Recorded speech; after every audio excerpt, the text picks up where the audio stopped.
Ratan Tata, in 2006, invited me to an offsite that they had in Goa. And the title of my talk was Innovation as a Way of Life. A friend of mine had come from US and he said, we don't hang people who make mistakes, but we do hang people who don't take risks. What do you do in India? So I said, we hang people who take risks. And there was a big laughter. One person did not laugh, Ratan Tata. What would be your policy design to create such an ecosystem across India, across fields? Making high technology work for the rich, very easy. Making low technology work for the poor, very easy. Making high technology work for the poor is very difficult. How do we make exponential thinking part of day-to-day organization? So, risk-taking is the key. Being able to do something which is kind of a game-changing, which the whole world just follows. Do you sense an increasing Atmavishwas?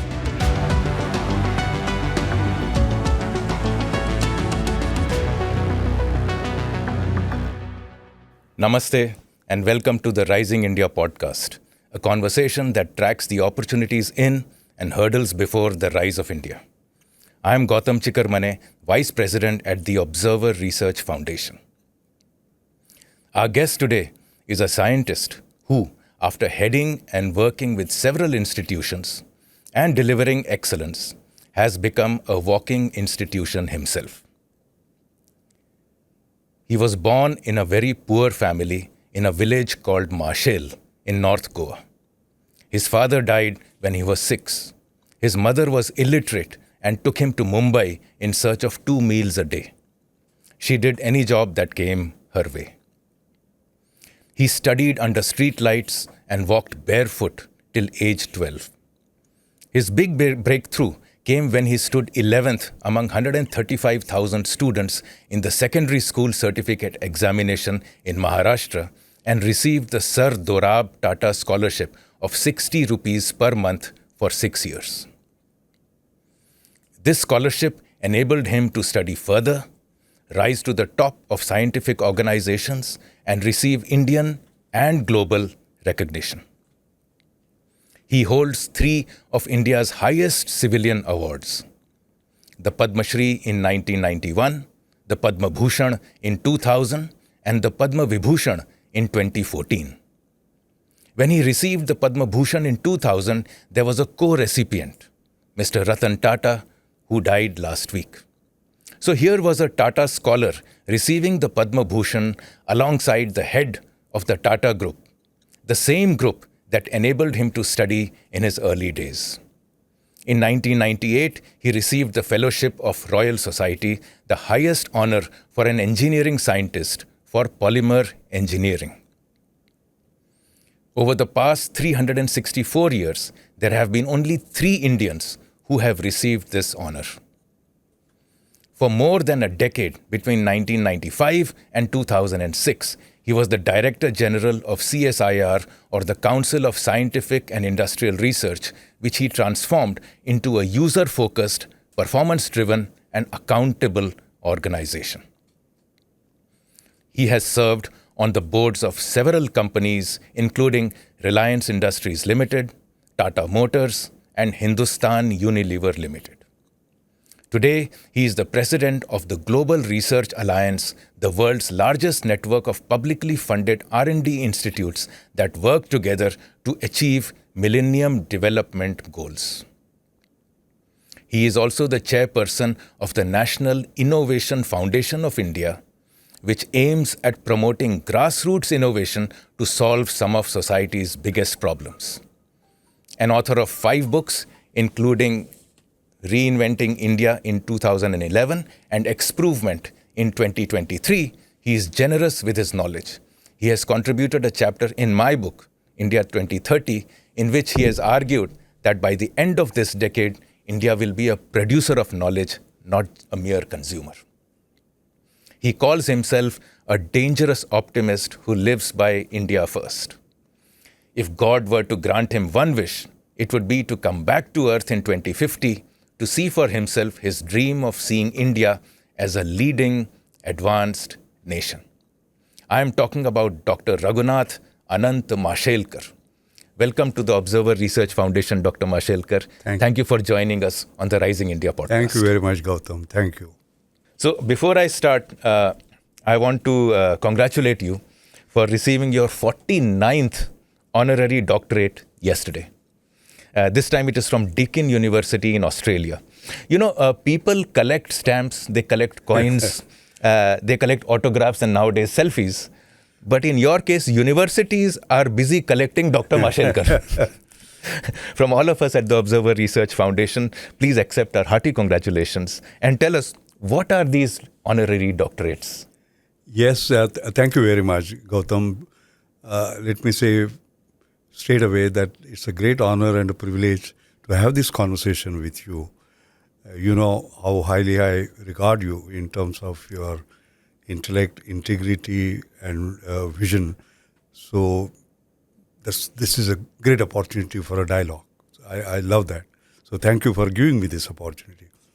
Secondly, yes, these honorary doctorates basically are given by universities, recognizing your lifetime work, your lifetime achievements. And it is rather interesting that yesterday, the Deakin University, which is an Australian very eminent university, they completed 30 years of their journey. And in celebration, they honored some individuals, and I happen to be one of them, to get an honorary doctorate. But Gautam, miracles do happen, because as soon as you get the 49th, people start talking about I was going to ask you that question. When is the 50th coming? 50th came. Actually, it's very interesting. At the function, I got it around 10:30. At 4 p.m., I get this Academy of Scientific Innovative Research a letter that I'm being given an honorary doctorate. That would be the 50th. The 50th. But in the evening, I got a letter from Assam University, Guwahati, saying that they are giving me DSc honoris causa. So 51st. So it's raining doctorates for you. It is raining doctorates. So what happened was that, so on the first one, that is ACSIR, would be on 21st November, and the Assam University will be on 30th November. So that's what is happening. Anyway, one gets lucky, I think. I don't think it's luck. I think it's your solid hard work, and which is now coming together in some form of, I wouldn't call it exponential, but definitely a part of a compounding of the knowledge that has happened. Yeah, one is grateful for that. Now you asked me also a question, what does it mean and how do you get it? You know, I've got honorary doctorates from around the world, from US, from UK, from South Africa, and so on. The South African one is really a special one for me. I'll tell you why. Because what happened after the apartheid regime was over and Nelson Mandela came in, there was a review of their CSR. They also have a Council of Scientific Industrial Research, which was entirely dominated by the white scientists, so as to say. And I remember being asked to be the chairman of that particular committee. And then I started looking at the presentations, which were wonderful, power-packed, sexy presentations. But I had to stop them at a point in time. I said, I saw the passion in your belly as you were speaking. I saw the innovation, but I did not see the compassion. Compassion for the left out, the black. All right? And then the discussion went into innovation, compassion, and passion being the key to their success. That became the main theme of the report. And that was transformative as far as CSIR South Africa was concerned. And therefore, when I got this honorary doctorate from Pretoria University, I remember the Vice Chancellor telling me, can you guess, we don't normally give honorary doctorates, rarely give. Do you know who the previous recipient was? I'm sure you must be not only knowing him, but you must be revering him. I say, who is it? They say Nelson Mandela. So it was not bad to follow Nelson Mandela, I must say. So yes, one feels gratified. No, so once again, congratulations to you from Observer Research Foundation. Now let's jump into the hard stuff. In the state of, let me rephrase this. Do you think science and technology in India is in tune with the rising nation? Are they in harmony with India's economic and power ambitions? Are they in harmony with global technology innovations that are happening at the primary research level as well as at an applications technology level? Yes, an excellent question to start with. I think first and foremost, let me say that I believe science, technology, and innovation, all three go hand in hand. I also strongly believe that science must solve, technology must transform, and innovation must impact. So I do not like to segregate between them. They all sort of go together. That's the first point. The second point is there are a number of ways of looking at whether science has performed. I would begin by saying, look at the year 2020. People look at year 2020 as year of COVID. I look at it as an year of Indian science. Because when COVID hit us, we did not know what the virus was. We did not have way of diagnosis, for example, point of care. We did not have therapeutics.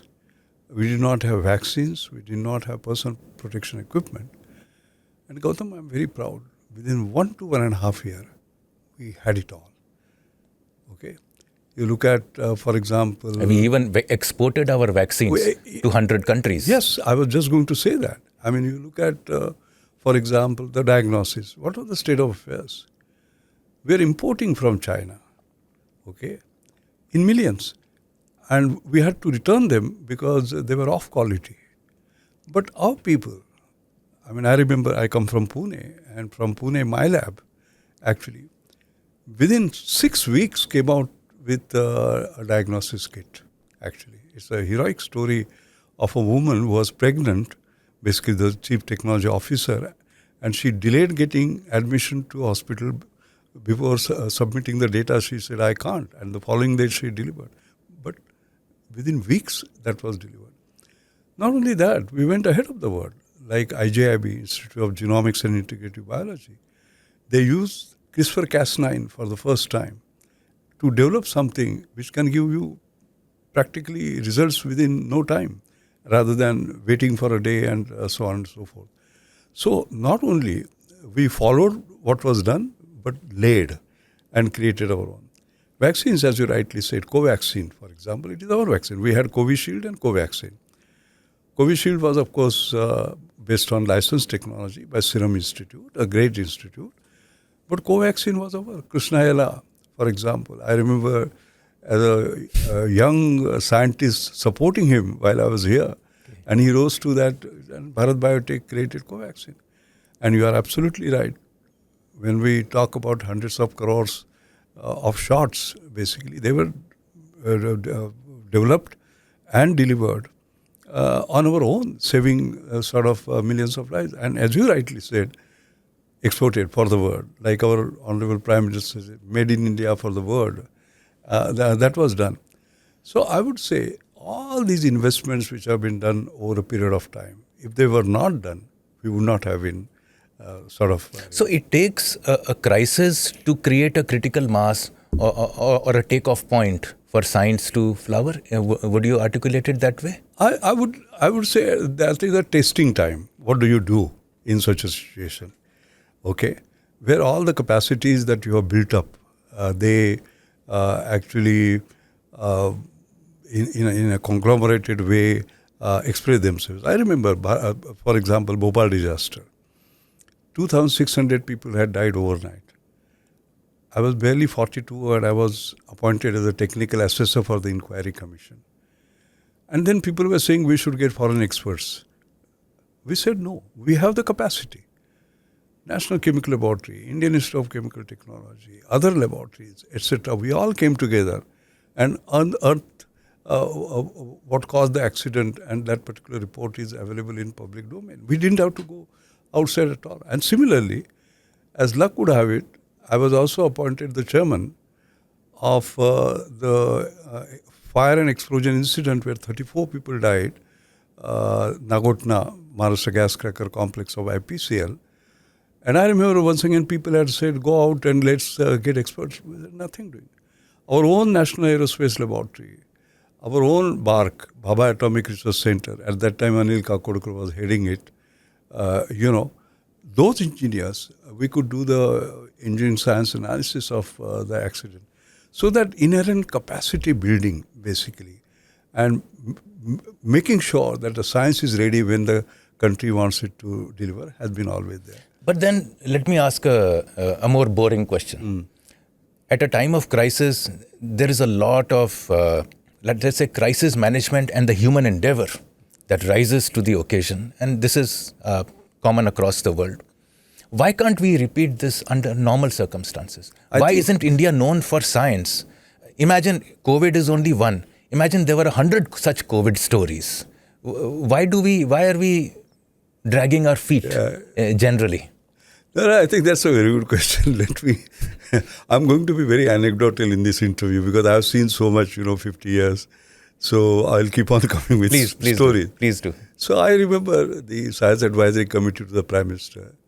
I've been member of Science Advisory Committee to different Prime Ministers over 30 years, basically, starting from Rajiv Gandhi's time.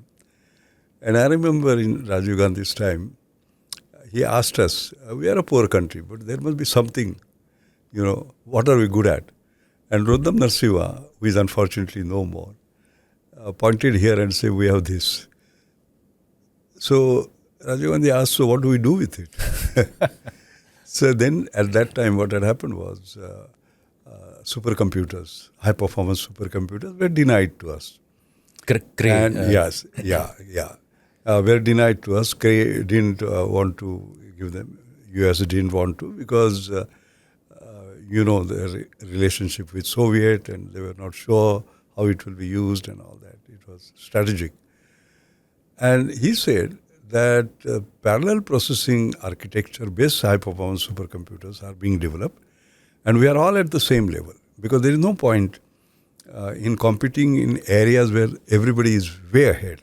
But here everybody was at, and we can go for it.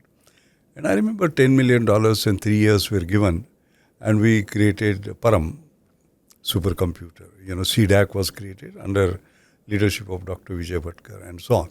And it's a very interesting story. I have written about it as a denial-driven innovation, basically. When you are denied, how you become innovative. And then I remember, I always mention this proudly in our speech, that Washington Post had carried a sort of a headline, Angry India Does It. Having been angered, India develops its own supercomputers. And then I always ask the question that you just now asked, why aren't we angry every day? So I think it is that. Some or the other there is... you need some sort of a prod. Yes. You need a poke before you get into action. You also talk a lot about collaboration between academia, industry, and the government to advance research and development. How is that possible when the government servants think the rest of the country are their servants, when the academics feel that working with industry is a compromise with their ethical standards, and industry feels that academics and government servants are parasites feeding on their enterprise? There is an inherent conflict between the three, and yet from that conflict you are suggesting we need to collaborate. How is that harmony created? Yeah, that's a very interesting question. And coincidentally, just day before yesterday, I gave a talk, which was the opening talk in the APJ Abdul Kalam lecture series that has been started. You know what was the title of the talk? It was Excellence and Relevance. Balancing Excellence and Relevance. Lessons from my own book of life. Academic go for excellence. Industry looks at relevance. Relevance to their profitability, to their productivity, to their bottom line, top line, and so on.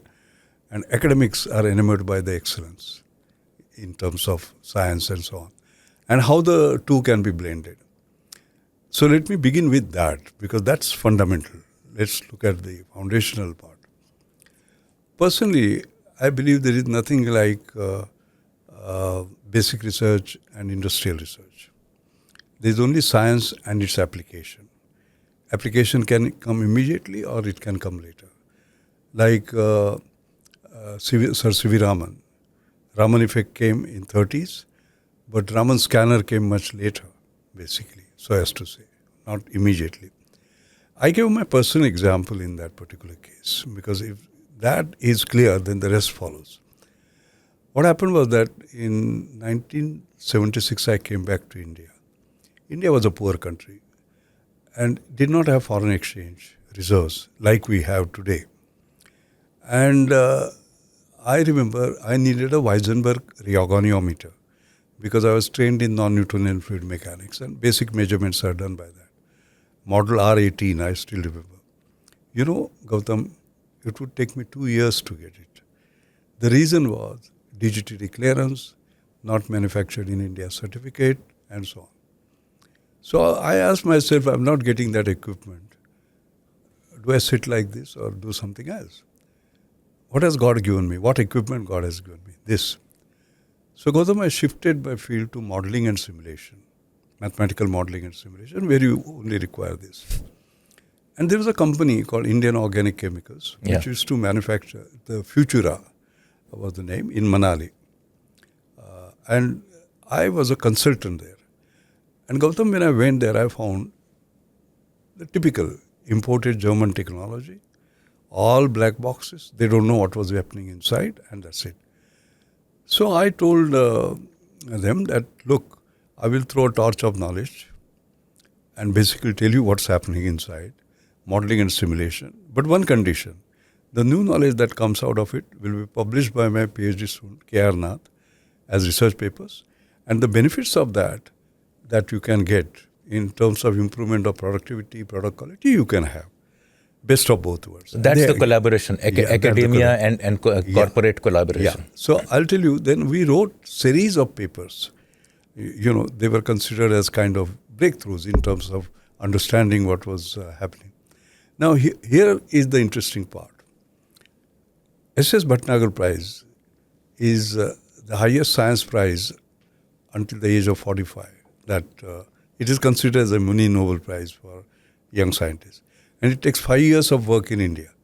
I started this work in 77, and in 82, I got Bhatnagar Prize. Okay, my student PhD student got his PhD, and the industry benefited in terms of with the same asset, they were able to sweat them out, optimize, get more from the same plant, improve the fiber quality, for example, because the unwanted side reactions, we could show how you can bypass them, creating new pathways and so on and so forth. Now tell me, is it scientific research or industrial research? If it is industrial research, how come I got Bhatnagar Prize? How come my student got PhD? If it is scientific research, how did industry benefit? So I think first and foremost, underlying your question, although you have put it in a very interesting way, I would put it this way, is this understanding. But then, pardon me for interrupting, but then you need a Mashelkar and an IOCL to join hands. It becomes very individual specific. I'm talking about the larger issue where it is systemic, where there is a constant to and fro happening. It could be funding, it could be productivity, it could be new research, it could be PhDs, whatever. But the ecosystem that brings the government, the university, and the companies together, that is what I'm talking about. Yes. So these individual excellence, I'm sure there'll be 10 more such stories. No, but, I think the point at an institutional level, where are these? Yeah, Gautam, the point I was trying to make is that setting the fundamental first, that this artificial distinction between scientific research and industrial research causes issues. Once that is resolved, then what are the motivating and driving forces? Why do people do innovation? Because if they don't do, they will die, but only when there is a competition. Until 1991, until we liberalized and opened up, we were happy copying reverse engineering because we are allowed to, all right?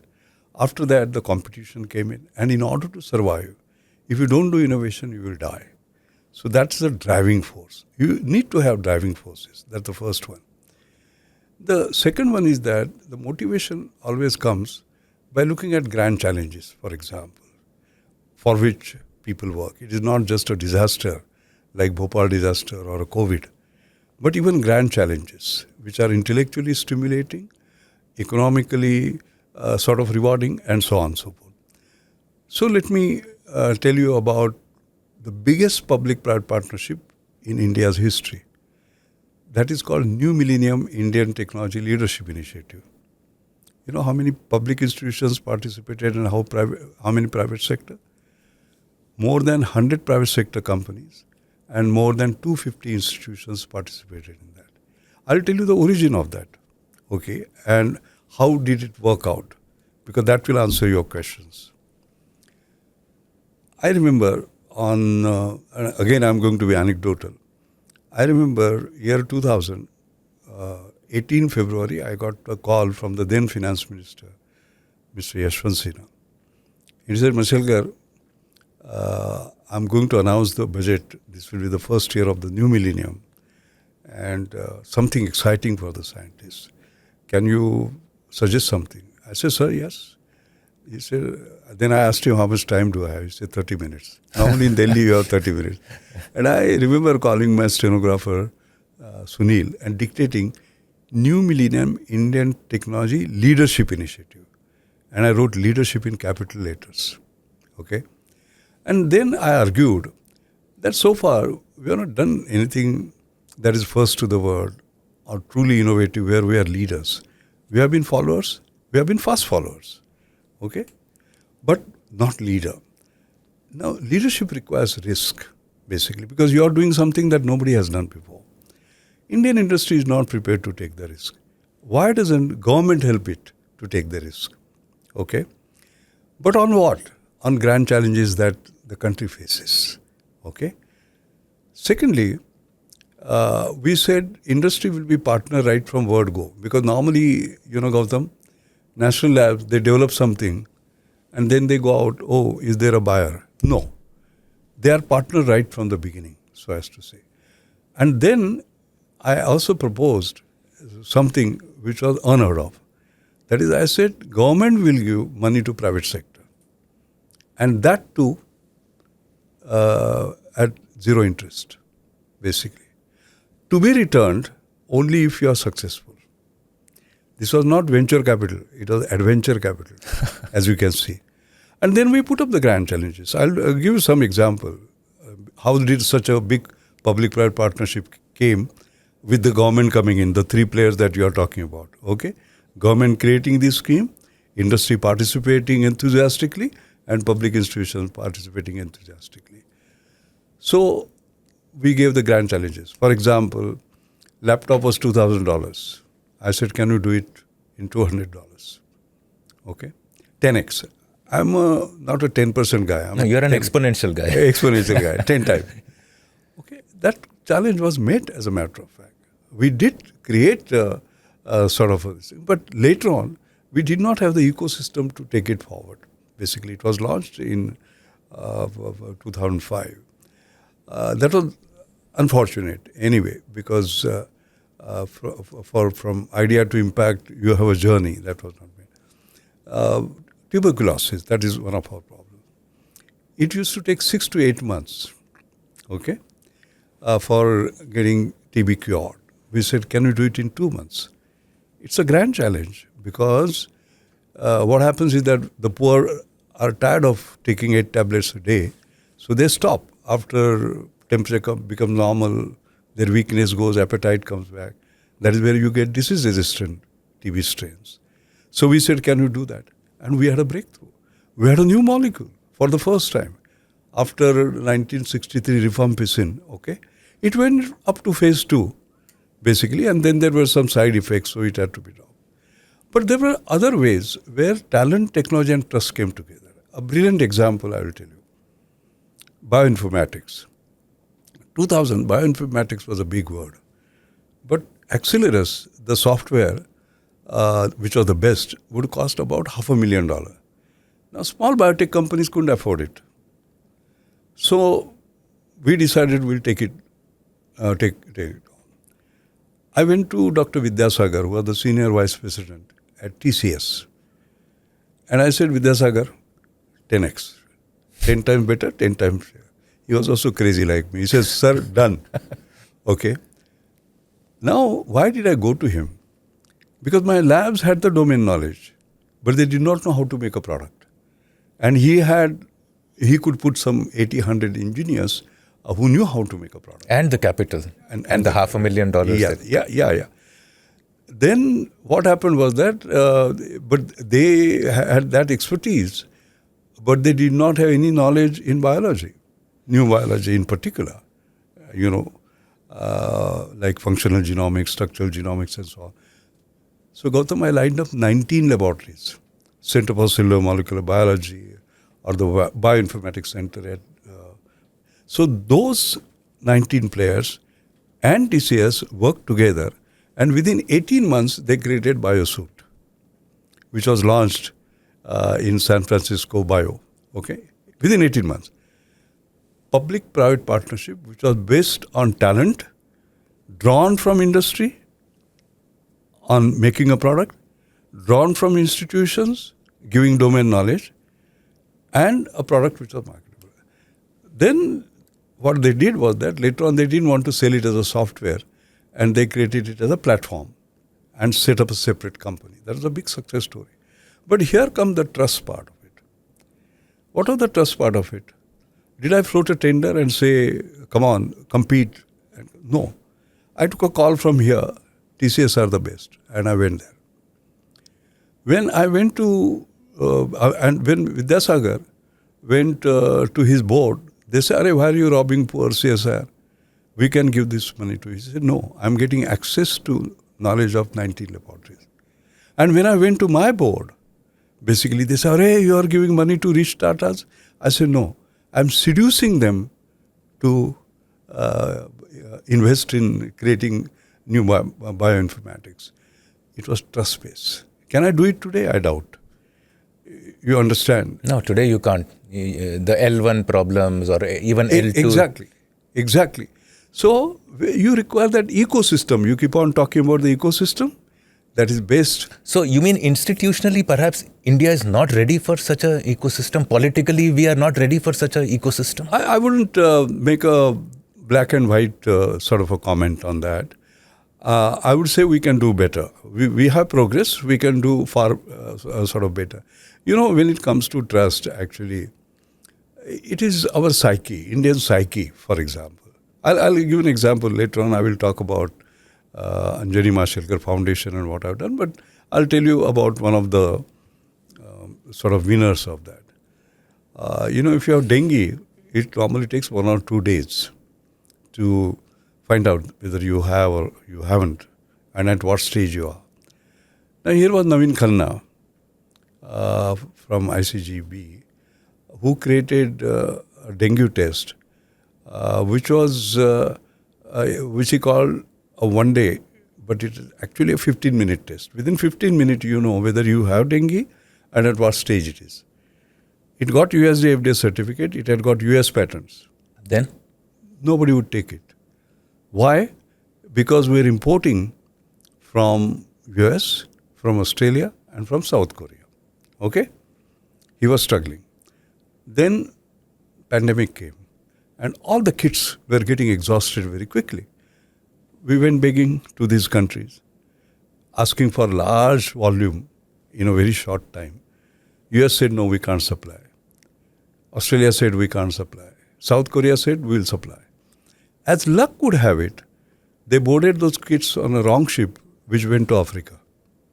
So we were left with no kits. What do we do now? Make our own? To Naveen Khanna.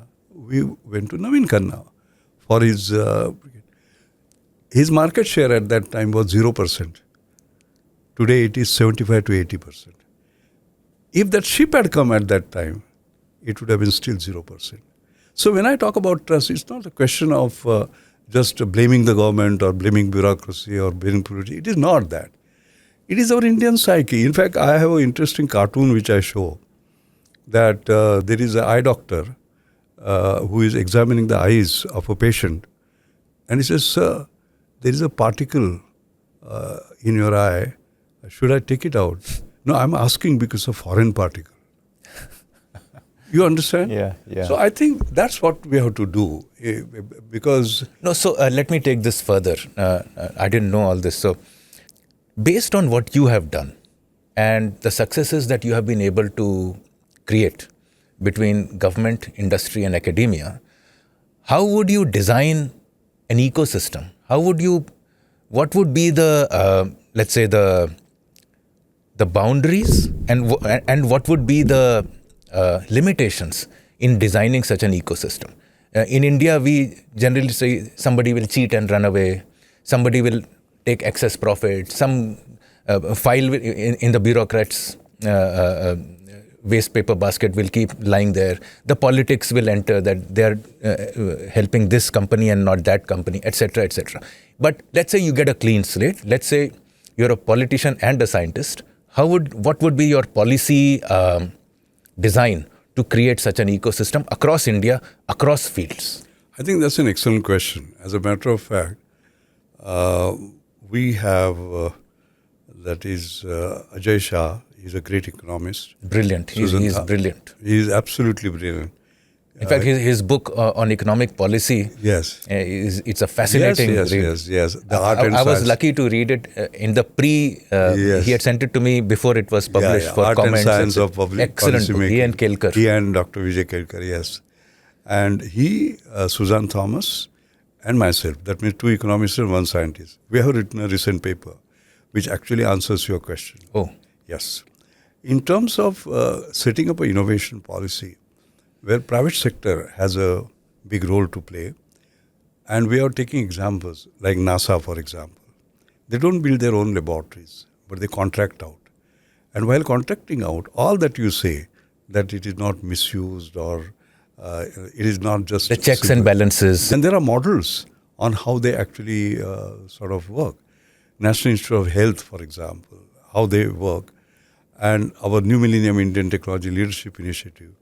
And also, we have taken the French defense as an example of how private sector can be contracted out to delivering with far greater efficiency, with far greater speed, because they can do things which public institutions cannot do because of our audit rules and the rest of it. And how actually there is a saving as well as sort of growth and prosperity that you can actually get. So there are ways of doing it. Other countries have done it. I think we need to do that. That's the issue. The third part of it is, I think we require a strategy. Strategy is not either you buy or you make. We have to be smart. You can buy when somebody is prepared to give you technology. You can make, and we have made everything from pins to missiles of varying quality. But there are three other options. The second is make to buy better. The other one is buy to make better. And fifth one is make it together. Nimitli was make it together. Like I said, 100 private sector companies, 250 institutions. But let me explain buy to make better and make to buy better, because this is not generally. In fact, in 1998, I gave the C.D. Deshmukh Memorial Oration. There, the title was Economics of Knowledge. And there I have spelled this out, 25 years ago, by the way. So, first is the make to buy better. I'll give you an example. See, for example, I remember I was on the IPCL board, which I resigned after the Bhopal disaster because I was appointed a technical assessor for the Inquiry Commission. And there we remember we wanted alpha olefins. Alpha olefins sulfonate are biodegradable detergents, unlike linear alkyl benzene. So we went to Idemitsu, Japan. They said, no, we'll not give the technology. We went to Shell, went to Chevron. Nobody would give the technology. Now, Gautam, normally technologies are denied in strategic area. What is so strategic about clothes washing? But India is not considered as a bottomless pit of demand. We are looked at as also competitors later. So nobody would. So we said... so they recognize the potential competition that could come from India, yes, rather than maybe in sharing it with some other country. Correct. So they saw science before Indians saw science in themselves. That is exactly what I'm saying. And then what happened was that I said, let us start our own program on alpha-olefin. And we have this genius, Dr. Sivram, who later on became the director of NCL. And I had full confidence they would do it. And they went up to pilot plant, by the way. And they wanted to go further. And the finance guys came on the way, asking all sorts of, they never say, why not? They say why. That was the problem. And it didn't get it. Do you know, I was traveling with a Chevron guy. And what he told me, he said, we're watching you. Had you gone up to pilot plant, we would have given you the technology. So what happens is that very threat that you are advanced basically makes. So therefore, we have to be strategic in terms of acquiring technologies, which will be not at technology readiness level, as you know. At a conceptual stage, it is 1, then you move to 2, 3, and finally TRL 9 is what the industry needs. So at that stage, as you move up the ladder, TRL 1, 2, 3, 4, 5, what happens is that you create a threat around that if they do, they will be competitors, and then you get access. So that is making to buy better, your ability. Like Dr. Kalam used to say, you can extend your hand and say, shake hand. They will look at your hand and see how strong it is and then shake hand. Okay? I remember Ranbakshi, they went to an American company to get a particular technology and they said no. Then they created that and competed with them basically. And then they went and said, shake hand. And they shook hand. Eli Lilly, I'm talking about. So I have stories like that. The other one is... buy to make better. Buy to make better. This is... this is make to buy better. This is make to buy better by improving this, and buy to make better. Like Japan, for example. Transistor was not their technology. They acquired the patents from US. They bought and make better in such a way that they became world's number 1. So acquiring that is going to be very important. That's why I'm very happy to see this particular fund that the government is talking about, 1 lakh crore and so on and so forth, in order to help the sunrise industry and so on. And the other funds that are coming up. One of the elements we must have is this. In fact, I remember when I was a member of Science Advisory Committee in Dr. Manmohan Singh's time, I had made a proposal on Global Technology Acquisition Fund. Because what happens, as you move up higher and higher, the prices become higher and higher. But at an early stage, if you are able to spot a technology and acquire it and then build on it, that means we don't have to do everything on our own. What I'm saying is that there's a knowledge all across. Also, I think every technology that you are able to build on your own, please correct me if I'm wrong, builds several related technology. It becomes some sort of a mushroom. For instance, we did COVID. We created our own vaccine. I'm sure from those vaccines, we will be developing some certain other products. Likewise for, say, semiconductors, likewise for 5G, 6G that IIT Madras is now building. I think technology, creating technology is not just an end in itself. I think it's the creation of that product itself blossoms into several more, and that in turn becomes an innovative ecosystem, one big chunk of an innovative ecosystem. You said it very well, because, there are tangibles and there are intangibles, as a matter of fact. The kind of human capital that you build, which is able to take on any other challenge, I think is extraordinarily important. It is like soldiers in an army, they can fight all sorts of battles if they are well equipped. And this so-called equipping themselves comes through this. And by the way, the best example of making to buy better is supercomputer, high-performance supercomputer. The same Cray, which had denied us the technology, As we progress from Perm 8,000 to Perm 10,000 and so on and so forth, you can see the American restrictions got looser and looser and more relaxed and more relaxed. And finally they allowed Cray to come. And they wanted to set up a shop here. Same Cray, which had said no. And therefore when we talk about Atmanirbhar Bharat, I always add the word Atmavishwas. We have to have faith in our people that they can deliver. Last question on this issue. Do you sense an increasing Atmavishwas I think so. in science and technology? Yeah, You I it? see that. I see that. You see I it in see that. students, you see it Yeah. in PhDs, you I see it see in that. papers, you see that? You know, I'll tell you the new generation, I'm very happy. I sort of mix with the young. I'm in the company of the young because I feel young. This is a different kind of... You are young, by the way. You should just turn your numbers, not 81, but 18. Thank you, they're kind. So, no, I'll tell you because I'm at a ground, you know. For example, once I was talking to young students and I said, and I'm very proud of the Indian education system because I'm a product of Indian education. So I said, look at Satya Nadella, CEO of Microsoft. Look at Sundar Pichai, Google and so on. You should become like that. You know, one girl got up, said, sir, you don't think you know our minds. I said, what? I thought I said something nice. She said, you know, your generation, all that you wanted to do was to go to US somehow. Next generation, go to US and get a great job. Maybe in Microsoft, maybe in Google. The next generation, go to US, get a job in Microsoft and become CEO.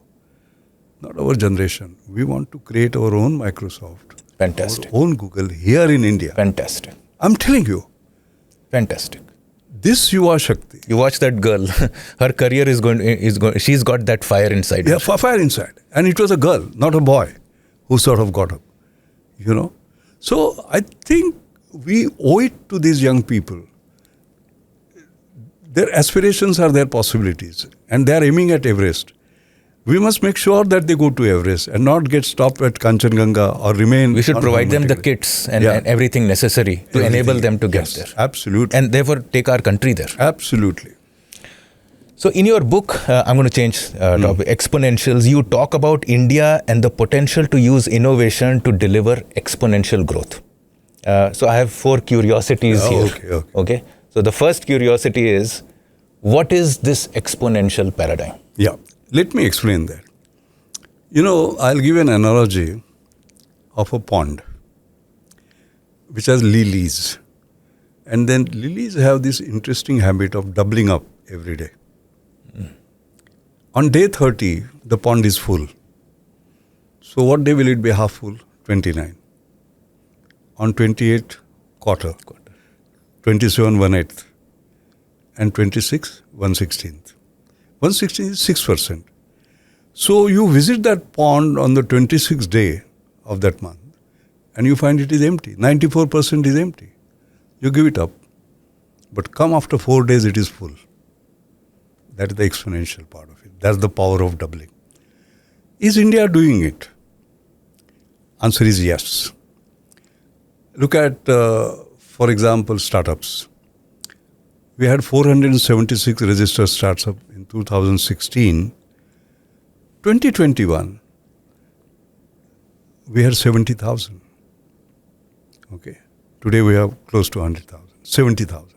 In 5 years, the kind of exponential we had was absolutely amazing. But that's not all.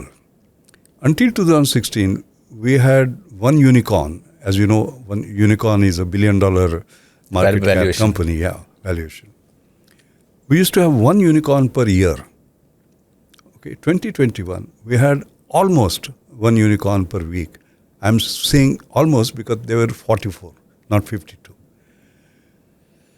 Then you would say, what's the big deal? No, this is a big deal. Yes. The fact that you have been able to take an adventure in an industry and take it to scale. Yes. But the big deal is, it was not only just India at 75, but Bharat at 75 participating in that. Amey, whom you know, my son, I asked him to do an analysis. His team did the analysis.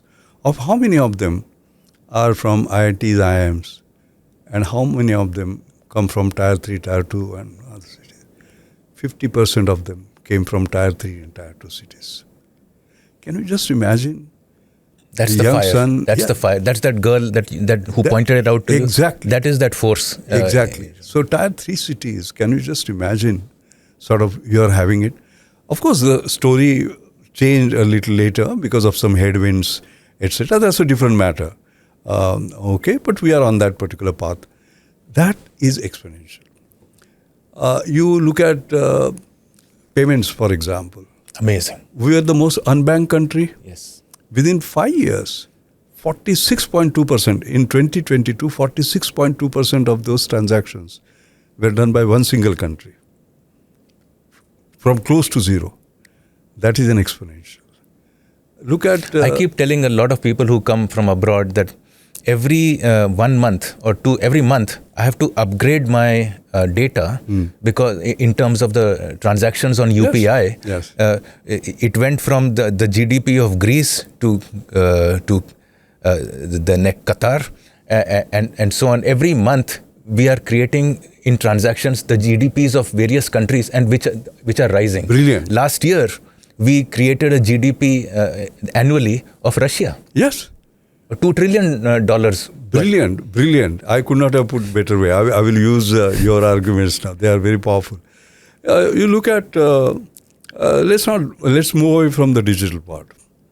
Because to achieve exponentials in digital comes rather naturally. Let's move in physical world. Look at light emitting diodes. They are important to reduce the carbon footprint, yes. as you know. And also the cost of running them. Yeah. So, if you can see within 2014 to 2021, in 7 years, our share was 0.1% of LEDs in lighting. It went to 88% in 7 years. The fastest that we have seen. And the cost of a 9-watt bulb went from $7 to $1. Okay, why? And I remember hearing Piyush Goyal when he first talked about it. You know, I have been chairing the Earth Care Awards for climate change and all that.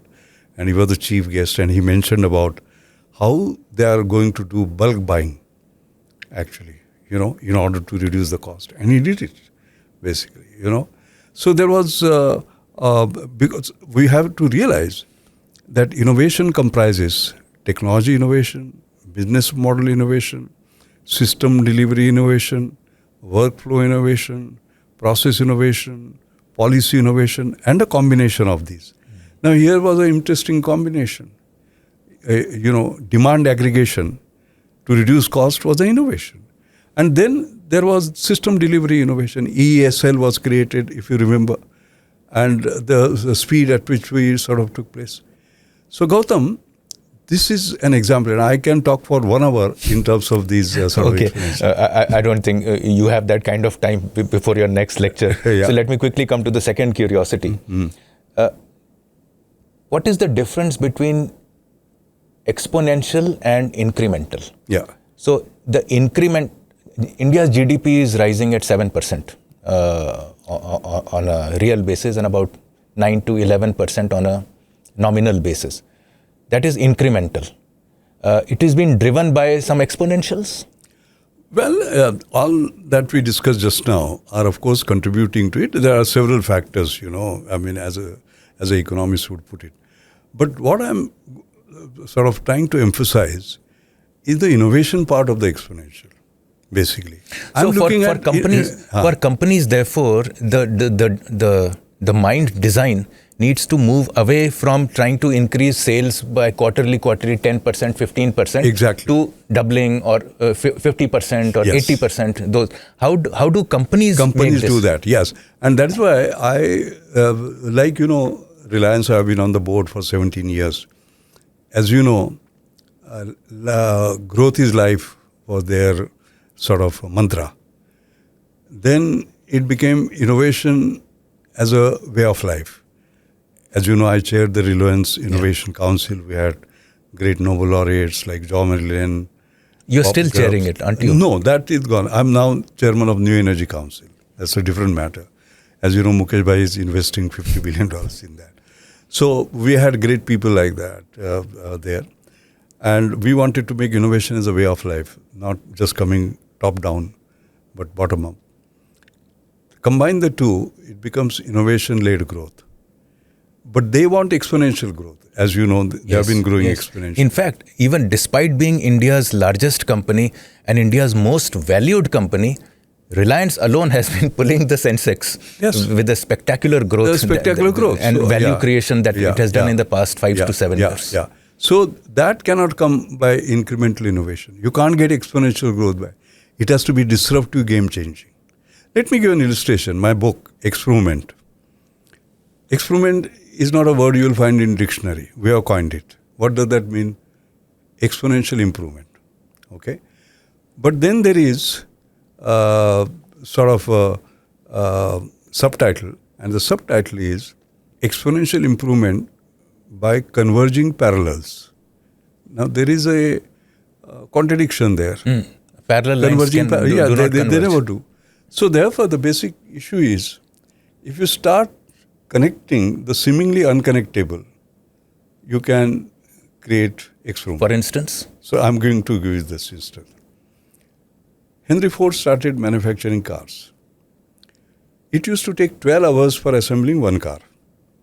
He brought it down by 10x, 10 times.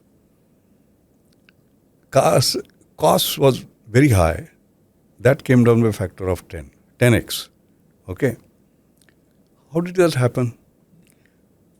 You would feel, some great automobile manufacturing expert gave him some ideas. No. He had gone to an animal slaughterhouse where he found they were meat packaging. Here he found that the workers did not go to the cut part of the animal.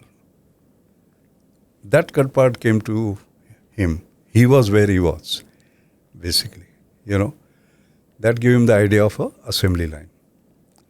And the assembly line changed everything. And 12 hours went to 1 hour. Now, what is common between, let us say, car manufacturing and animal slaughterhouse? Nothing. And he was able to connect it. Maybe the processes. He was able to get the processes. Correct. Exactly. Look at F1 Formula car. It breaks down. How many seconds does it take for it to start? I've read 3 seconds, 4 seconds? 5 seconds. 5 seconds? 5 seconds. So, the changeover takes 5 seconds. So, there was a toothpaste manufacturing company who said they had a brand A and a brand B. Changing brand A to brand B would take 2 hours. They said, why? And they partnered with these guys, because it's a workflow innovation. You remember the classification of innovation that I talked about? It was work. They did that. And without any extra expenditure, they could produce 2 million tubes extra per year. What is common between Formula 1 race car Apparently and toothpaste nothing. manufacturing? Nothing. So the entire book is all about that lateral thinking. So exponentials come when you are able to think like this. It is all, Gautam, innovation. Now the third is more touchy-feely. You can say a company can do this. Reliance has done this. Tatas have done it in their own way. But how do you get the people, the touchy-feely, they are the real drivers of innovation. They are the people on the ground who are actually thinking, creating values. It is not one person. Company is a conglomerate of, it's a living organism.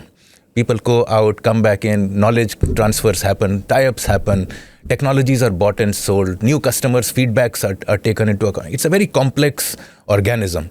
How do we make exponential thinking part of day-to-day organization? Yeah. When a person walks into office, he is thinking, what's my exponential contribution to this today?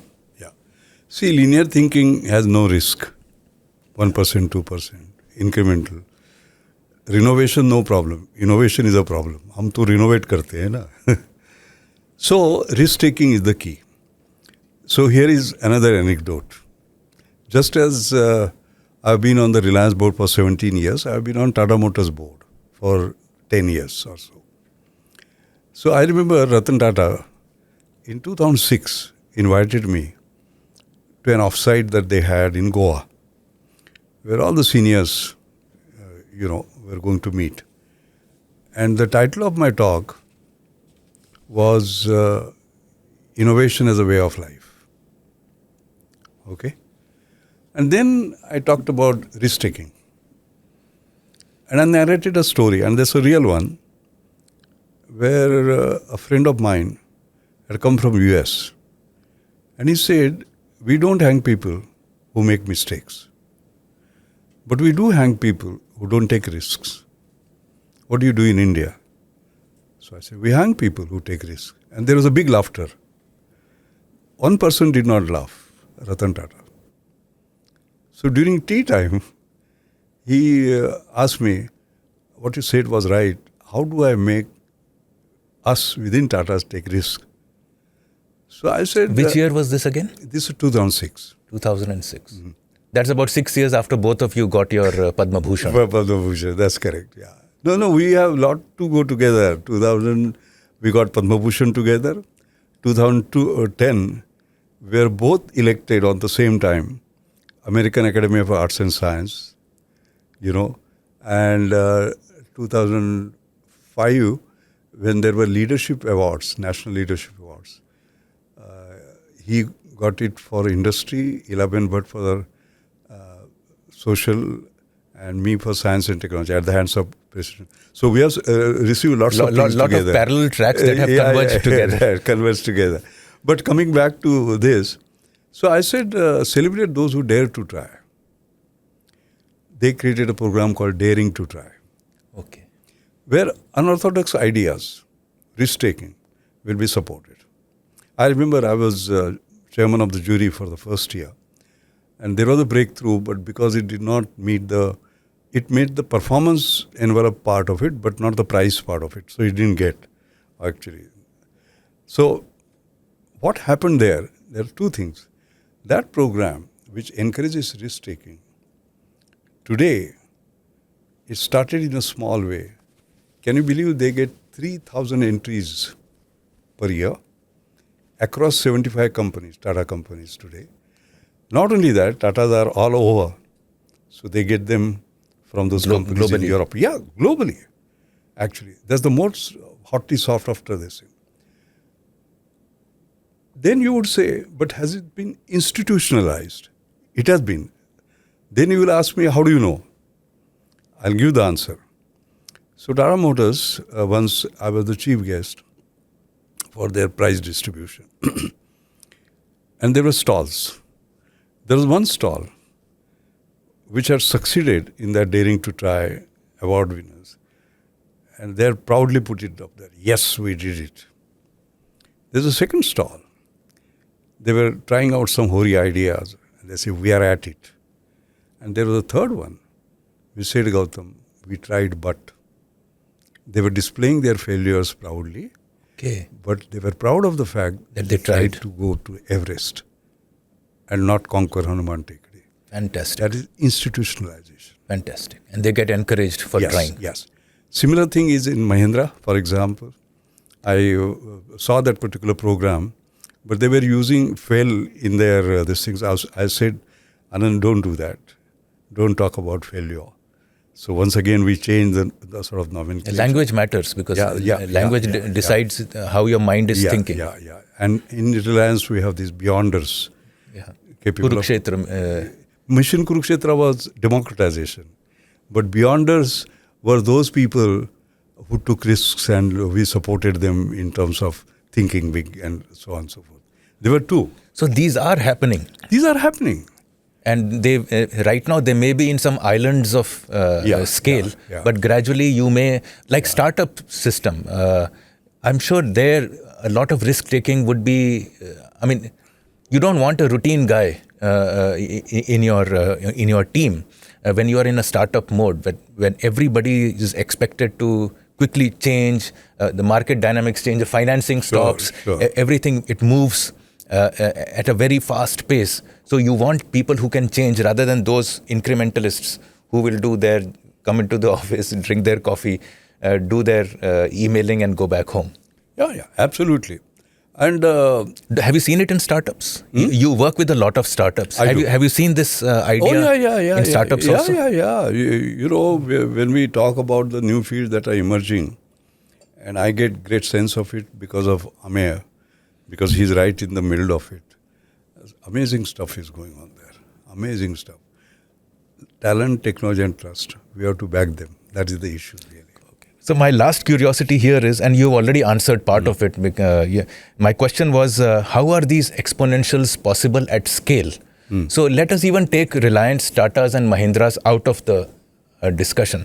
As a company grows, you do a certain thing in a certain way. There is a technology, there is a founder, co-founder, and you're buzzing ahead. How to change that? How to question yourself? And not only in terms of market, that there is a new competitor coming or new technology, new threats, but just in your own mind, always being ahead. What would you advise companies, startups, entrepreneurs to do in order to stay in the exponential zone? Yes, I think we have to realize that speed, scale, and sustainability on one hand, and talent, technology, and trust on the other hand, they have to go hand in hand. Basically, there's a sort of combination in the ecosystem. And speed just doesn't depend upon what you want to do, the environment. All right. A regulator can kill you by suddenly changing the regulations and so on and so forth. Yeah. So therefore resilience becomes critical. Where there is agility, there is adaptability, there is a resilient thinking, so as to say. That's very, very important. You remember Dhirubhai, resilient thinking? Yeah. When the consulting companies were approached on how to, when we were starting the refinery, they asked him a question for what specification of crude we should design. And you said, yes, from dirt to the refinery. They said there is no such refinery around the world. He said there is always a first time. And they did that. And as you know, they processed more than innovation. 200 crudes. Yeah. They processed more than 200 crudes. Kuch bhi hone do. The margins are the same. So that is what is called as resilient thinking. So there are 10 tenets. And it was risk taking at that time when Reliance wasn't the Reliance that we see today. No. At that time, to put in 100 million extra That's what I'm saying. into a particular plant. They were small. He's already thinking 20 years ahead. Yes. So we require that kind of a mindset, so as to say, not just tomorrow, not just day after tomorrow. And like CK says, CK Prahlad, that future cannot be an extension of today. You have to think of the future and bring it to the present in order to derive your success. So it is all about mindset. Okay, so now I'm going to go one step below the startups. I'm going to talk about venture capitalists. The industry in the US, venture capital industries, risk capital industry, is willing to take risks for 10 years. They have an idea. They can visualize it 10 years ahead, what this idea will turn into, not only in terms of a product, but also in terms of valuation. And you have Facebooks, and you have Twitters, and you have WhatsApp, and as recent examples. But this is a work in progress. This has always been there. In Europe, the venture capitalists cannot look beyond 3 to 5 years, and that too if you are lucky. And constantly they are at your head asking for when are we going to become cash flow positive, etc. In India, the venture capital is breathing on your head all the time. Almost, if not monthly, at least every quarter. When is profit going to come? When are returns coming? When are you getting those products? You showed us big slides that day while taking money. Where are those slides? I think when I step back and when I put the earlier discussion into context, as in innovation at scale, innovation at startups, I find the risk capital industry of India lagging the curve in terms of being able to support its entrepreneurs. As a result, a lot of entrepreneurs are going abroad. How do you see this leg of this ecosystem? No, I think you have raised a very important issue. Venture capital is growing in India. There is no question about that.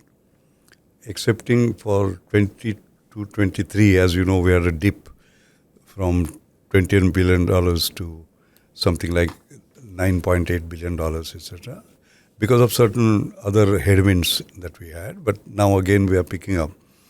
But your fundamental point is right. Venture capital cannot be vulture capital. It has to be adventure capital. Like I give you the instance, and risk taking is a key. Early stage financing, for example, when you are able to spot, there is no point in funding Sachin Tendulkar after he has hit 100 centuries. When he was 6-year-old, to spot him and put money in, that is very important, right? Now, what do we need to do? I think the first and foremost is the trust part that I talked about. We must trust people, young people in particular. Second, you have to see that we grow patient capital. You talked about time frame. That is correct. For example, you are developing an app, software, etc. Fatapat, you can do that. But you are working on a climate change issue. Proving itself takes time. You are working in some drugs. A new drug, for example. Preclinical, phase 1, phase 2, phase 3, takes 10 years. All right. And therefore, what the government should do, the policy would be, for example, capital gains tax is there, right? So anybody who is funding something which is of a 7-10 year horizon, can we not reduce the capital gains tax and give them the incentive? Second is, and I had mentioned this in my paper a long time ago, if you see the way the US venture capital grew, it was through pension funds, insurance, and so on and so forth. We must encourage that in India. With great difficulty, pension funds have been allowed into ETFs, yes. exchange traded funds. Yes. But we are talking about unlisted entities of super high risk. Yes, isn't it? So we should be bold and should allow. Without that, it cannot happen.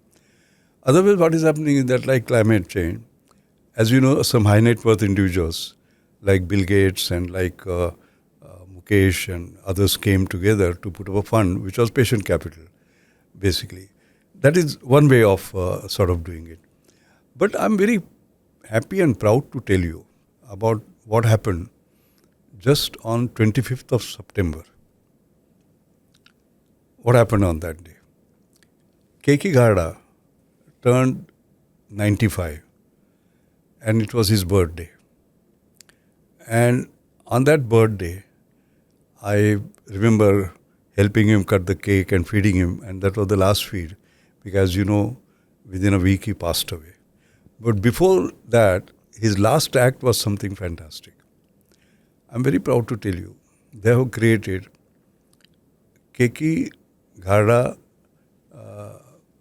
Innovation Foundation, where they are putting in 30 crore per year as a compassionate capital. For what? For breakthroughs which are game changing, for breakthroughs where there is a very high risk that is involved, okay? And they have created a partnership with Anjani Mashelkar Foundation. We signed an MOU. I'll talk to you about that a little later. If Keki can do it, why not others, basically? This is precisely what you're talking about. Creating a patient capital, creating a compassionate sort of capital, etc. The business houses can do that and government policies can actually come in. I personally feel, being dangerously optimistic, as you quite clearly say, nothing succeeds like success. So therefore, as you see success coming beyond the Zomatos of this world and others of the world, you will see such instruments coming over a period of time. Thank you. I'll move to the next question. This is on pure creative research output.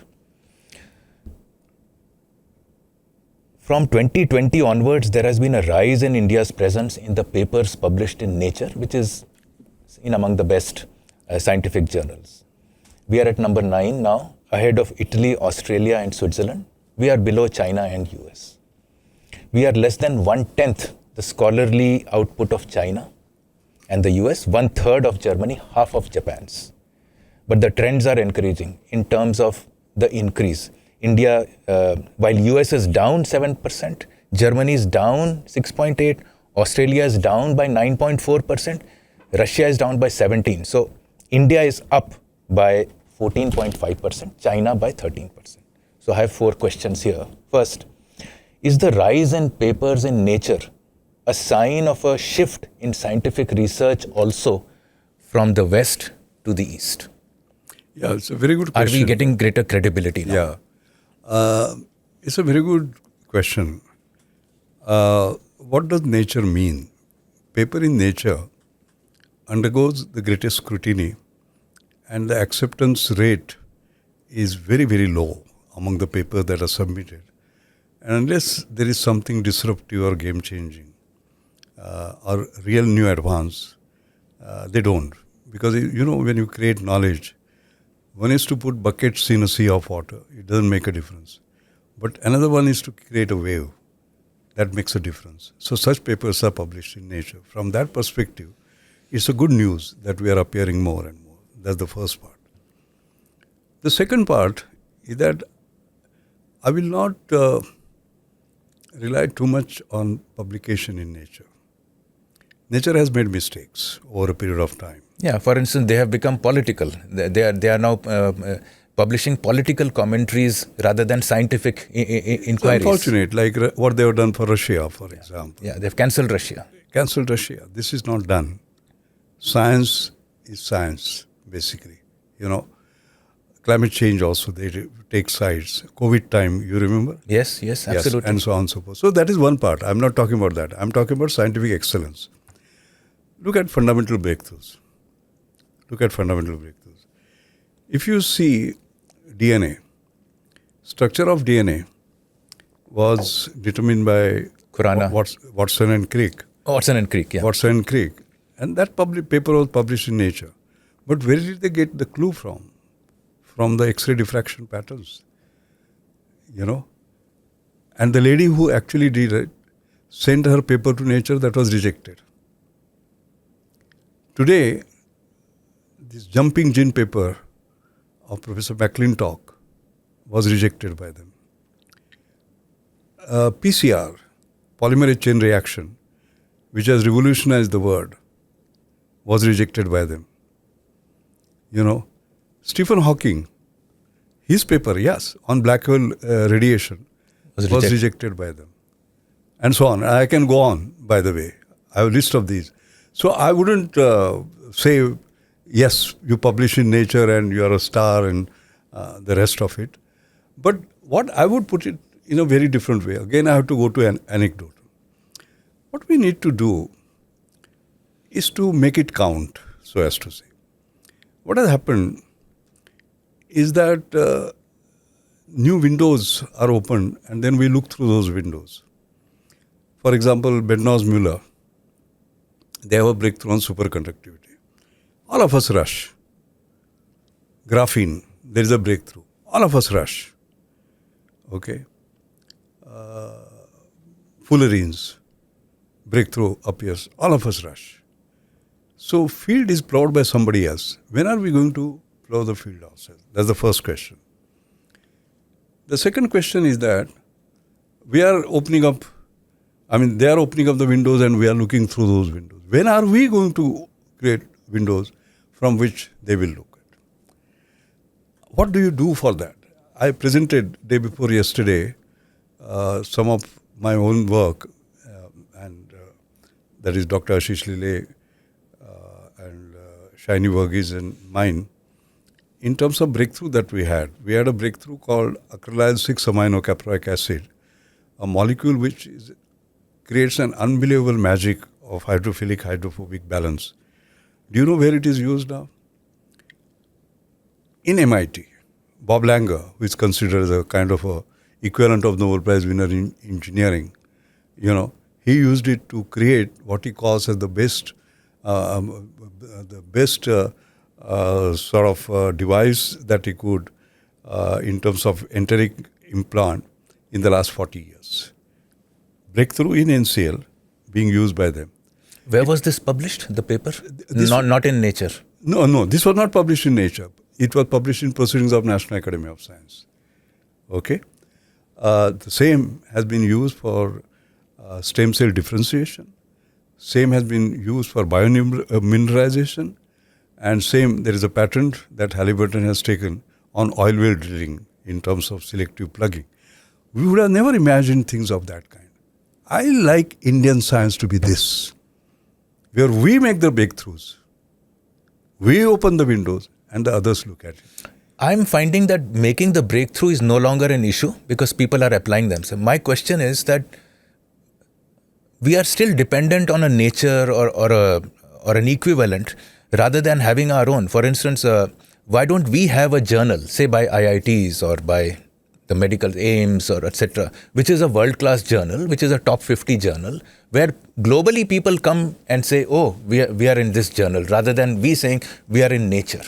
I agree with you. I think if you look There is not a single... No pramana in statistics.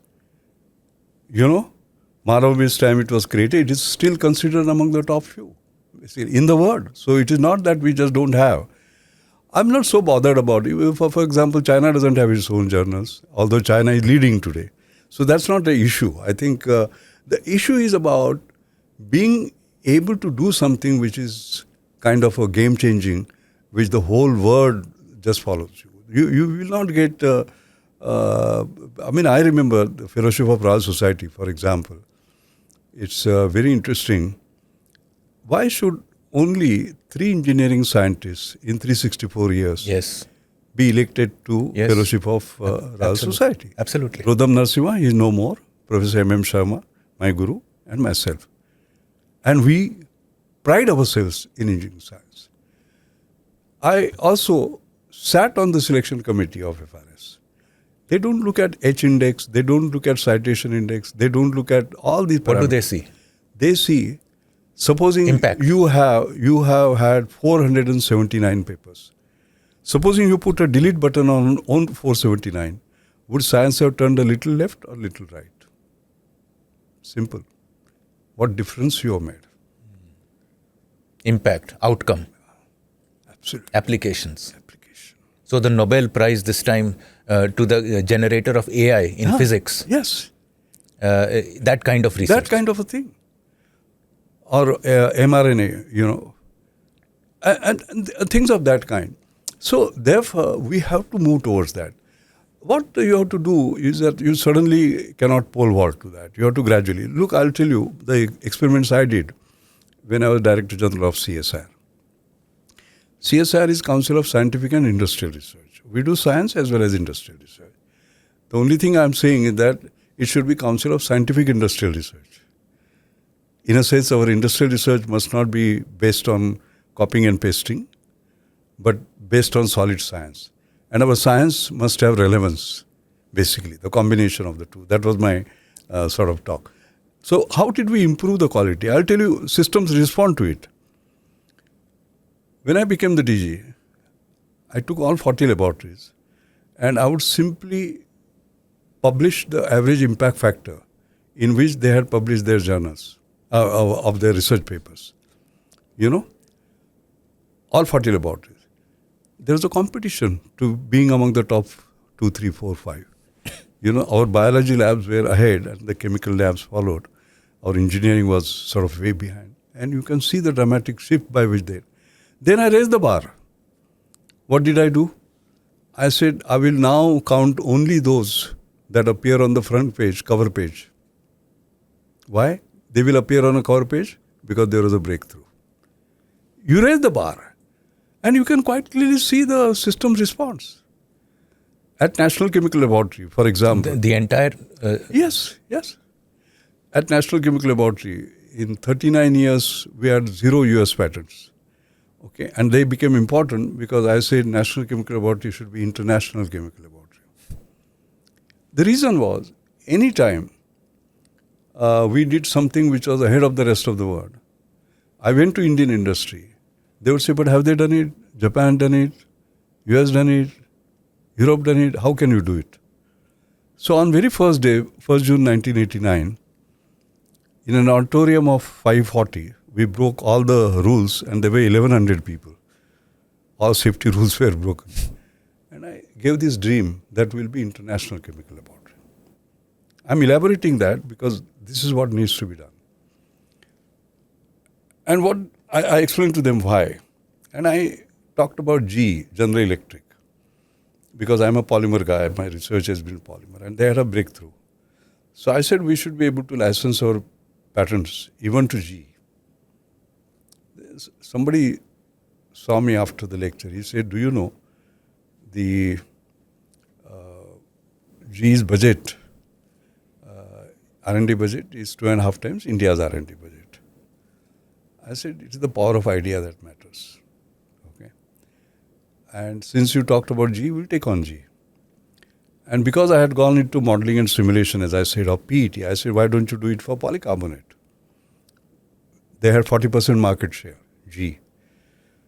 I talked to Dr. Sivaram, I remember, and Sivaram said, oh, if it was possible, they would have done it. I said, maybe they didn't think about it. And he put his student Iyer and my student K.R. Nath, and we had a breakthrough on solid state polycondensation. And that was very important because you do it at a lower temperature. All right? As against mild polycondensation, solid state is done at a lower temperature. And therefore, side products don't get formed. So CDs that are made, their definition improves and so on. And then I had changed the paradigm, not publish or perish, but patent, publish and prosper. So we first filed a patent and then came a macromolecules paper. And 3 of those patents were licensed for close to $1 million in 1993 to General Electric. That was the first reverse transfer of technology to a leader in that field. What does it mean? Challenging them that, look, will not be copying, reverse engineering, import substituting, but Creating and licensing it to the best in the world. Which you wrote Same people. Which you wrote in my book also. Yeah, in your that book. you will be a producer of knowledge, not Yes. just a consumer of knowledge. Correct. And producer of that knowledge where word salutes you. The same people who are doing import substitution could do that.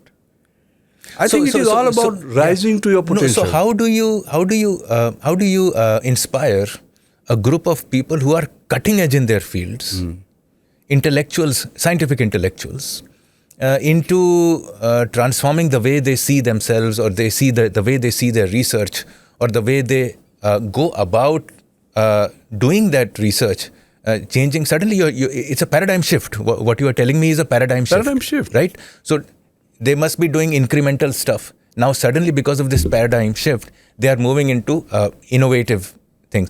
How does that shift happen among the minds of this hugely intellectual community?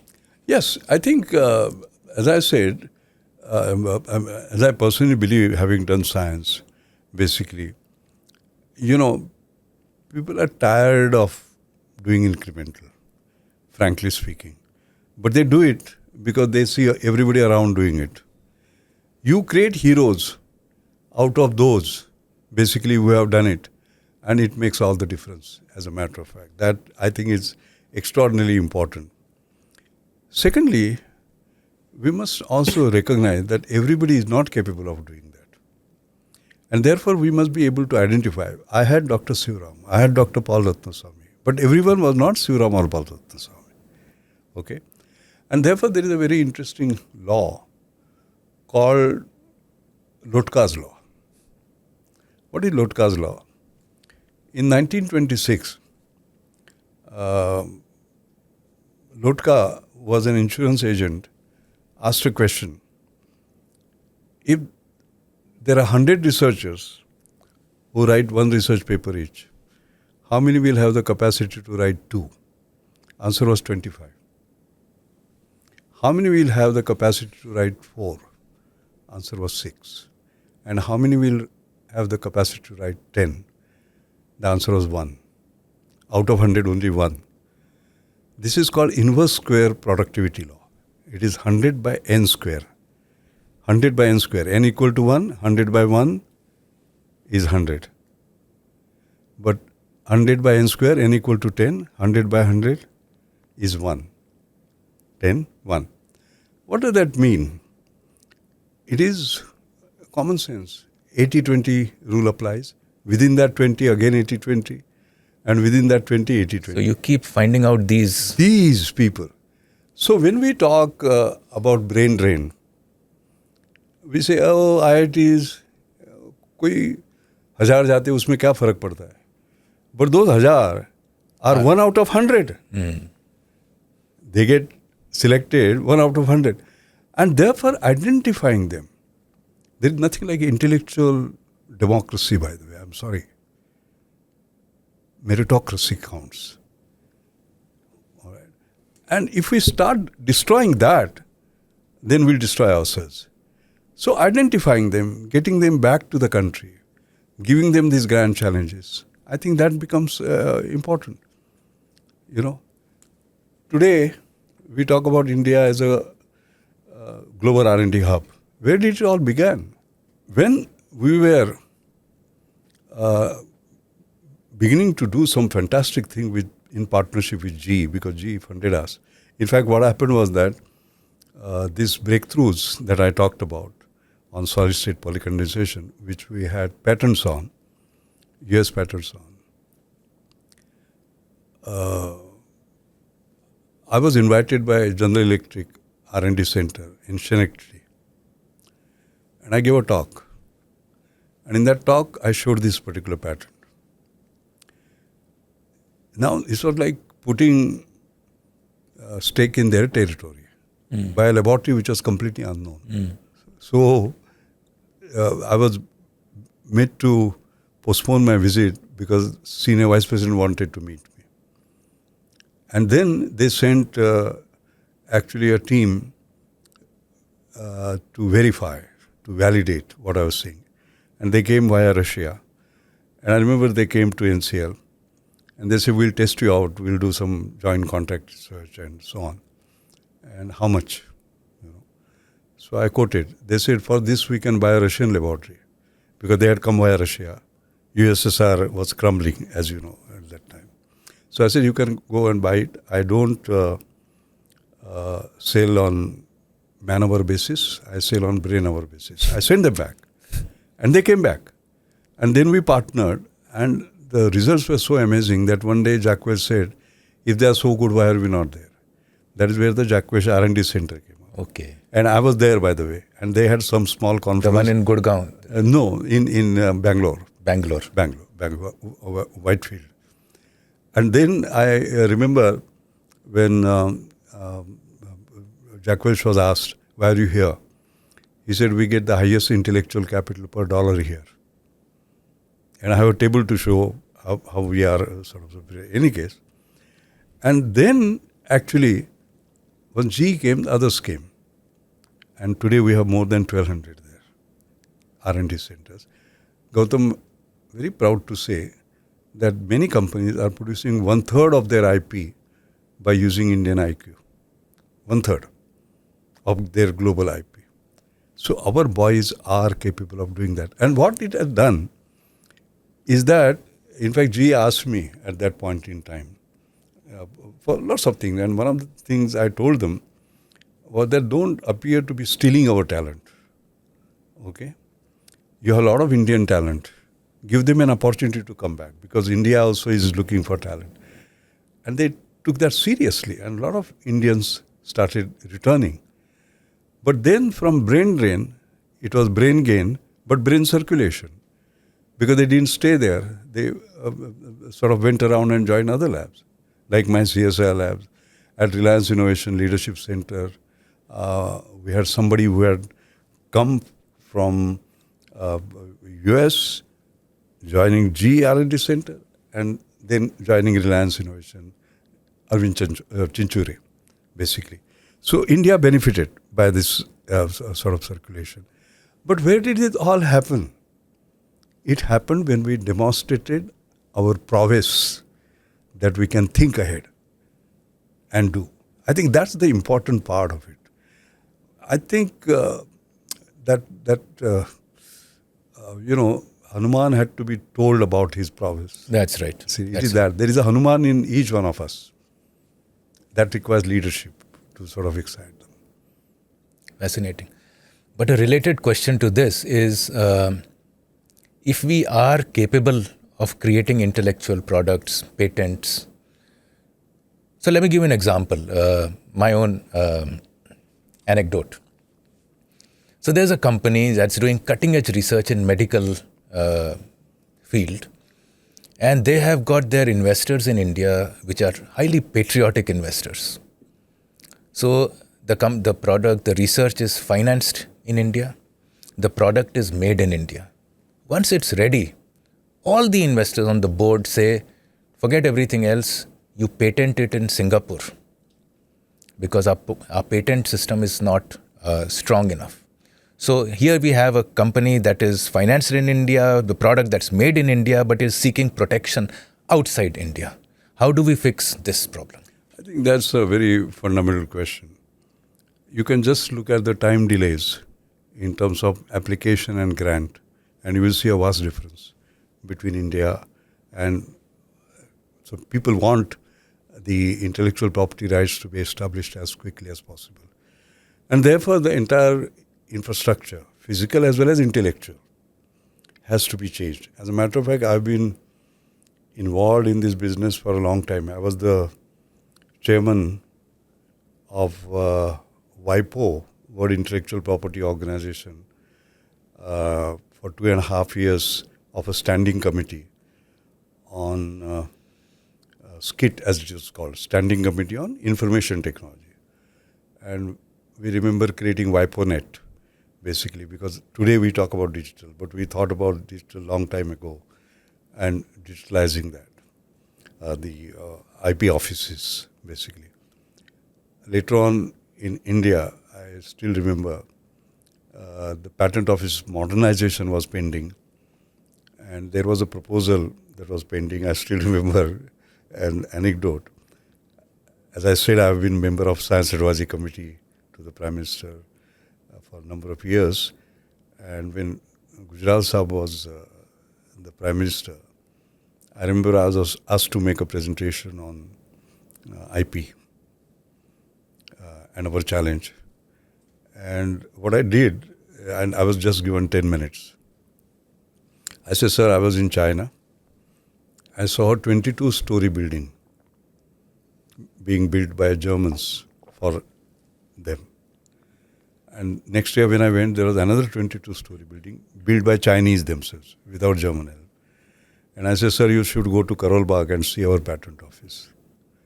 And then I said, sir, the wars will be fought not by bombs, nuclear bombs and so on and so forth, through the intellectual property wars. And I gave an example of a patent battle between Eastman Kodak and Polaroid, which was settled for $1 billion finally, and 6,000 people lost their jobs. I said, these are the future wars, and we are not ready. Look at Karol Bagh. And he moved, and he said, within 1 week, I want a proposal, okay, for 75 crore that was pending. And then we had that meeting, actually. And he wanted me to take over the patent office. But I said, sir, I apply for patents as CSI. I can't be granting patents. So he was not too happy, but said. And then the patent office. And then something came in the way because there was nothing like a national patent office. So it got delayed and so on. Finally, now the new patent office came, of course. What has happened is that if you look at those numbers, I still remember. We had 60 patent officers. China had 600 and US had 6,000. That was the ratio. That has increased now substantially, but nowhere where we need. Second is automating the processes, including AI, etc. That is not yet happening. So there are delays in terms of... But it's not just the processes, it is also the protections. The quality of protection that an Indian patent gives you is not the same as that somewhere else. Why do Indian entrepreneurs, who are patriotic Indians, by the way, but need to protect their products and have to go abroad seeking protections? No, I agree. I think our law systems are improving. There is no doubt about that. Because I have personal experience in terms of the system improving. But we have a long way to go. You need exprovement here. Exprovement. You don't need improvement. You need exprovement. You said it. Yeah, that's true. And also the kind of time it takes for everything. I think that's a killer, if you sort of ask me. So I think there are ways in which people try to circumvent. They do PCT filing to start with, so that you are covered, your claims are covered, and then you move on, etc. I think this is still work in progress as far as... By when do you think India will have a robust system? I think we are getting there now. In fact, the way the progress is taking place, if you see the numbers last year and the previous year, etc., including Indian filing, they are sort of zooming up. I've been chairman of the CII National IPR Awards. This is my 10th year, by the way. And I myself seen the progress in terms of the way it is moving. It is nowhere where it should be. For example, it is only the automotive and drugs and pharma were the main filers. It has not picked up in sort of other areas. So TCS keeps on getting award and things like that. That is one.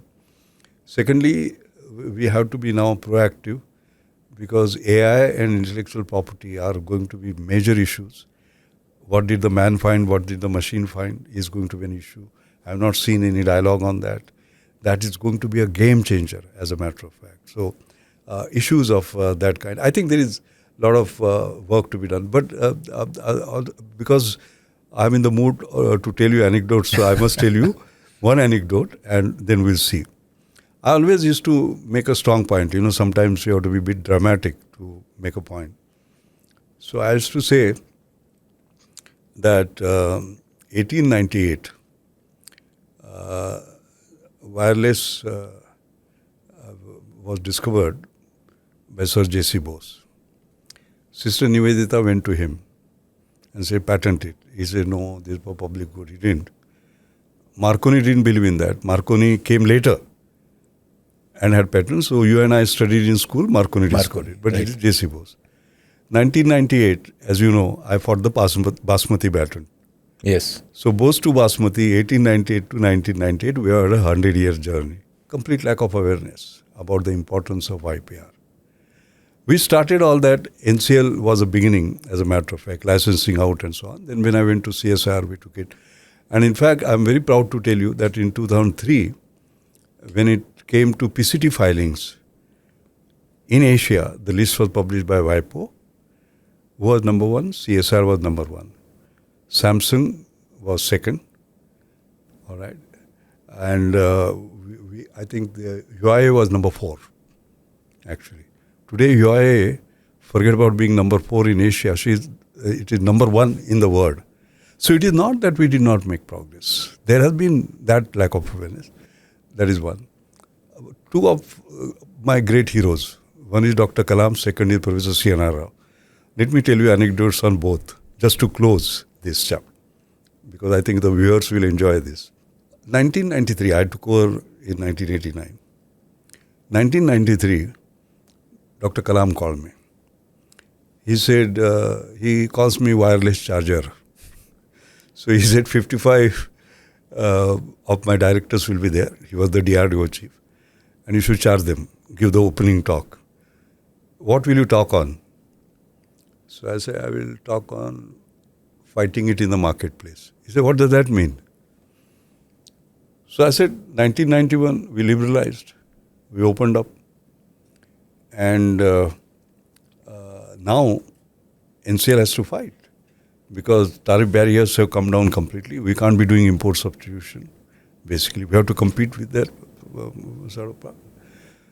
And therefore, what does that fight mean? It is not the case as far as you are concerned, because you deal with security of the country. You have secrecy and the rest of it. Here I am. So he said, fine. And then Gautam, I introduced him when I, you have to say Dr. Kalam and so on and so forth. So I said, Mr. Technology of India, Dr. Kalam, and, the DRDO family and so on. And then I talked about patent literacy. What is patent literacy? Ability to read a patent and ability to write a patent. You read it in such a way that you can bypass it, But write it in such a way, nobody can bypass you.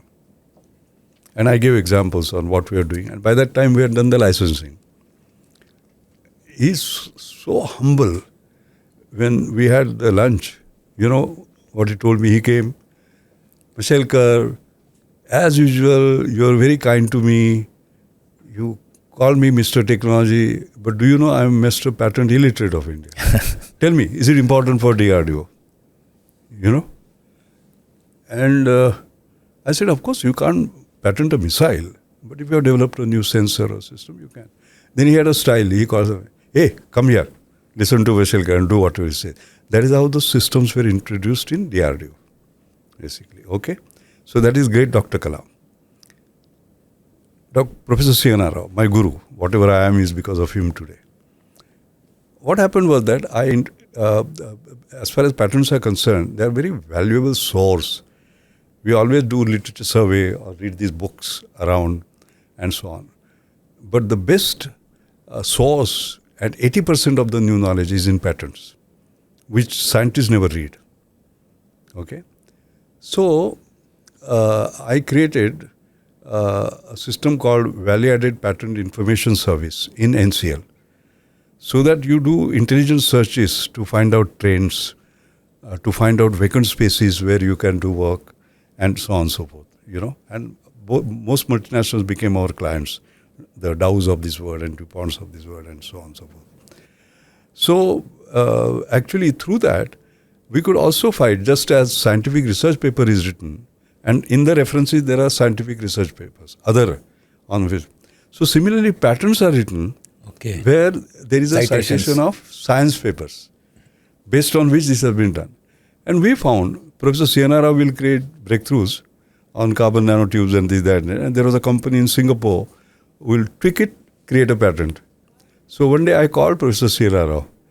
I said, sir, ये हो रहा है, you know, this is what is happening. You know what was this response? Hey, Ramesh, good. They are using it. I said, sir, this is Indian money. It should generate wealth in India. Yes. We must patent it. You know, at a very late age, now today he's 92, at a very late age he started patenting. And then I remember his lecture in ICT where he proudly showed, Ramesh told me about this, this is my patent on graphene and so on. Why I'm mentioning this? I'm taking the names of two of the greatest people, you know, whom I admire. And that was the kind of this thing, you know, simply because India's birth actually took place in 1991. When people celebrated 60 years of Indian independence, I celebrated 16 years. I still remember. Because it is that competitive environment that makes you start realizing the value of knowledge as a wealth creator, and particularly usable knowledge. You know, like Federico Mayer once said, I had challenged him, he had said that wisdom flows from east to west and knowledge flows from west to east. And I corrected him. I said, sir, but usable knowledge does not flow. It is the usable knowledge that we create. We should earn incomes for Indian rupee, Indian money has to be sort of generated on the basis of Indian knowledge. So I expanded my answer just to give you an overall sort of ecosystem change. But as I said, between 91, it's more than 3 decades now. We should have been able to do absolutely.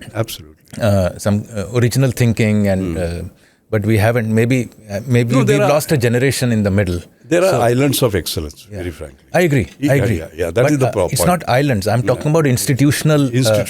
Where an IIT engineer who is in second year and studying maybe polymers is thinking about a new plastic design. Look, our Ajay Sood, who is now a principal scientific advisor, is a great scientist. And he had a breakthrough on gas sensor, which he published in Science. And I remember when I was the president of INSA, I mentioned about that, and what did you do? Why didn't you patent it? And then he started patenting. He had other breakthroughs. You understand? So all these great people also, it took them some time. No, for instance, another science, a technology person, Sam Pitroda. He went to America and he has over 100 patents. Yes. So that whole system does Exactly, something the to your ecosystem, mind. ecosystem. It does something to your mind Ecosystem. where you create knowledge and you bank it through protections. You protect it in this way or that way. That is what I'm talking about. I agree. So there is a weak patenting infrastructure that is easily reformed. And I think this government is doing good work on they're doing this. very good. But it is the mind reform where you've come up with to think that we tend to be a little spiritual here, that, we are from God and to God we go. So whatever knowledge we create, it already exists in the atmosphere. So what is there to patent? I think that has to go in the face of the new realities around us. And particularly today, where technology, where bioinformatics, where neurosciences, the cutting edge are, you cannot allow your people to be held hostage to a patent outside India. Of course. For instance, semiconductors. Now, that's the new big thing coming out here. Fabs and chips and design and so on. Is India even ready for it? How do you see the semiconductor, for instance, in industry? Is India getting somewhere? We began in the 80s. We were equal to the US with that semiconductor complex was there. It was burnt, Chandigarh. That's right. I remember I was a member of SACPM. We had to do some investigation. So it began, and at that time we were fairly cutting edge in terms of the technology of that time. But today we are nowhere, and now we are starting from zero, and we are tying up for technologies, etc. You think again, we can make it? There again, Gautam, we can leapfrog. My 5-point strategy. Something we have to buy, something we have to make, something we have to buy to make better, make to buy better, and something we have to do together, including partnership. If it is Taiwan, it is Taiwan. If it is South Korea, it is South Korea. If it is Intel, it is Intel, so as to say. And our greatest strength is Indian talent. Let's not forget that, as a matter of fact. Everybody will, and growing economy. These two factors are going. We are not India of the 90s. We are an exponential inspirator. We just talked about exponential. So I think when we extend our hand, now there will be a shake hand. At that time, there was no shake hand. Yeah, we do see those in semiconductors, in aerospace, in other defense, drones, technology of drones, etc. So we are getting there, and let's hope this momentum continues. So let me come to a very human and a question that somehow I faced also when I was a child, which is that not everybody needs to do science or maths. By the way, I was extremely good in maths till class 8. I never got less than 100 on 100. Wow. Or 10 on 10 or 8 on 40 on 40. I used to get only 100%. In 9th, the teacher changed and my productivity in mathematics fell. But anyway, that aside, not everybody needs to do science or maths, but everybody should have a scientific temper in terms of approaching a particular problem, be it corporate problem, be it a policy problem, be it a sociological issue.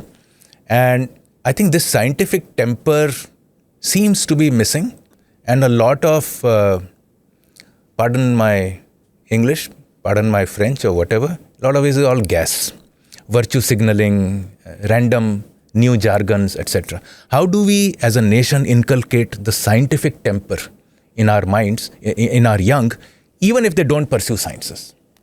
That's an extraordinarily important question, because science stands for logic, science stands for truth, scrutiny, debate. It is egoless. They say parachute works only when it is open. Mind is also like that. It works when it is open. All right? So therefore, these fundamental qualities, they mean scientific temper. What has happened over a period of time, you can see, we say Mars orbiter mission, we are very proud. We became the first country to succeed at the first effort. We did it at 10x lower cost and so on. So Mangalayan. But इस लड़की को मंगल है, इसलिए उसकी शादी नहीं होती. Lord Ganesha, he's drinking milk. The biggest queues were in London. So ये जो है ना, This is something that we have to change. That's number one. And it should start from childhood. So as a scientific advisor or being in positions where you had the power to influence, how can we put this scientific temper in our schools? From schools. As a matter of fact, there is very interesting. On me there are lessons in 8th, 9th, 10th and 12th. And in the 8th standard it is Sanskrit, 9th it is Hindi, 10th it is Marathi. English, and 12th it is English. So in the 10th standard, following my lesson, there is another lesson about building scientific temper among young people and what can be done, basically. It's a very interesting lesson because everything is through experiential learning, so as to say, challenging, questioning, projects and so on and so forth. So that is that part. It starts beginning there, as a matter of fact. And for that, the ability of the children to question their parents when they are doing something wrong, that's very important. Do we have that freedom? So there is a cultural sort of a challenge. In class, we say Satyameva Jayate. And when that boy or girl comes home, the father doesn't want to lift a telephone. He tells that boy and girl, tell him I'm not at home. That confuses. I'm just analyzing. So I think there is a responsibility on the family. There is a responsibility on the teacher, the school, the society, and ultimately the nation. That is number one. Number two, there are initiatives like citizen science, for example, where citizens themselves participate in science. These are big movements, as a matter of fact. We have to get involved in that. In fact, I have a paper on 10 tenets of scientific temper. How do we start and how do we change the system? I'll be happy to share it with you. Please do. Yeah. Okay, let's come back to that class 8 child. What advice would you give to a class 8 child about science and the rise of India?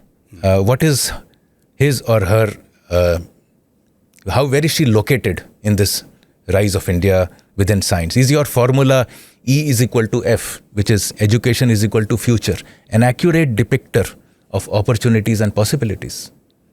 Very often we see apparently uneducated people doing very well and highly educated PhDs rushing and fighting to get a peon's job. There are some internal systemic conflicts in India. So what are you going to tell this 8th class child, particularly girl child? Girls, I'm noticing, are increasingly moving towards the arts. Oh, she's a good artist. Oh, she's a good musician, etc. While boys are doing maths and science, etc. I think India needs more women. And there are, at the top level, there are. But I think as a percentage of society, as a percentage of students, we need more women in sciences, hard sciences, physics, chemistry. There are many in biology. In the life sciences, there are many girls.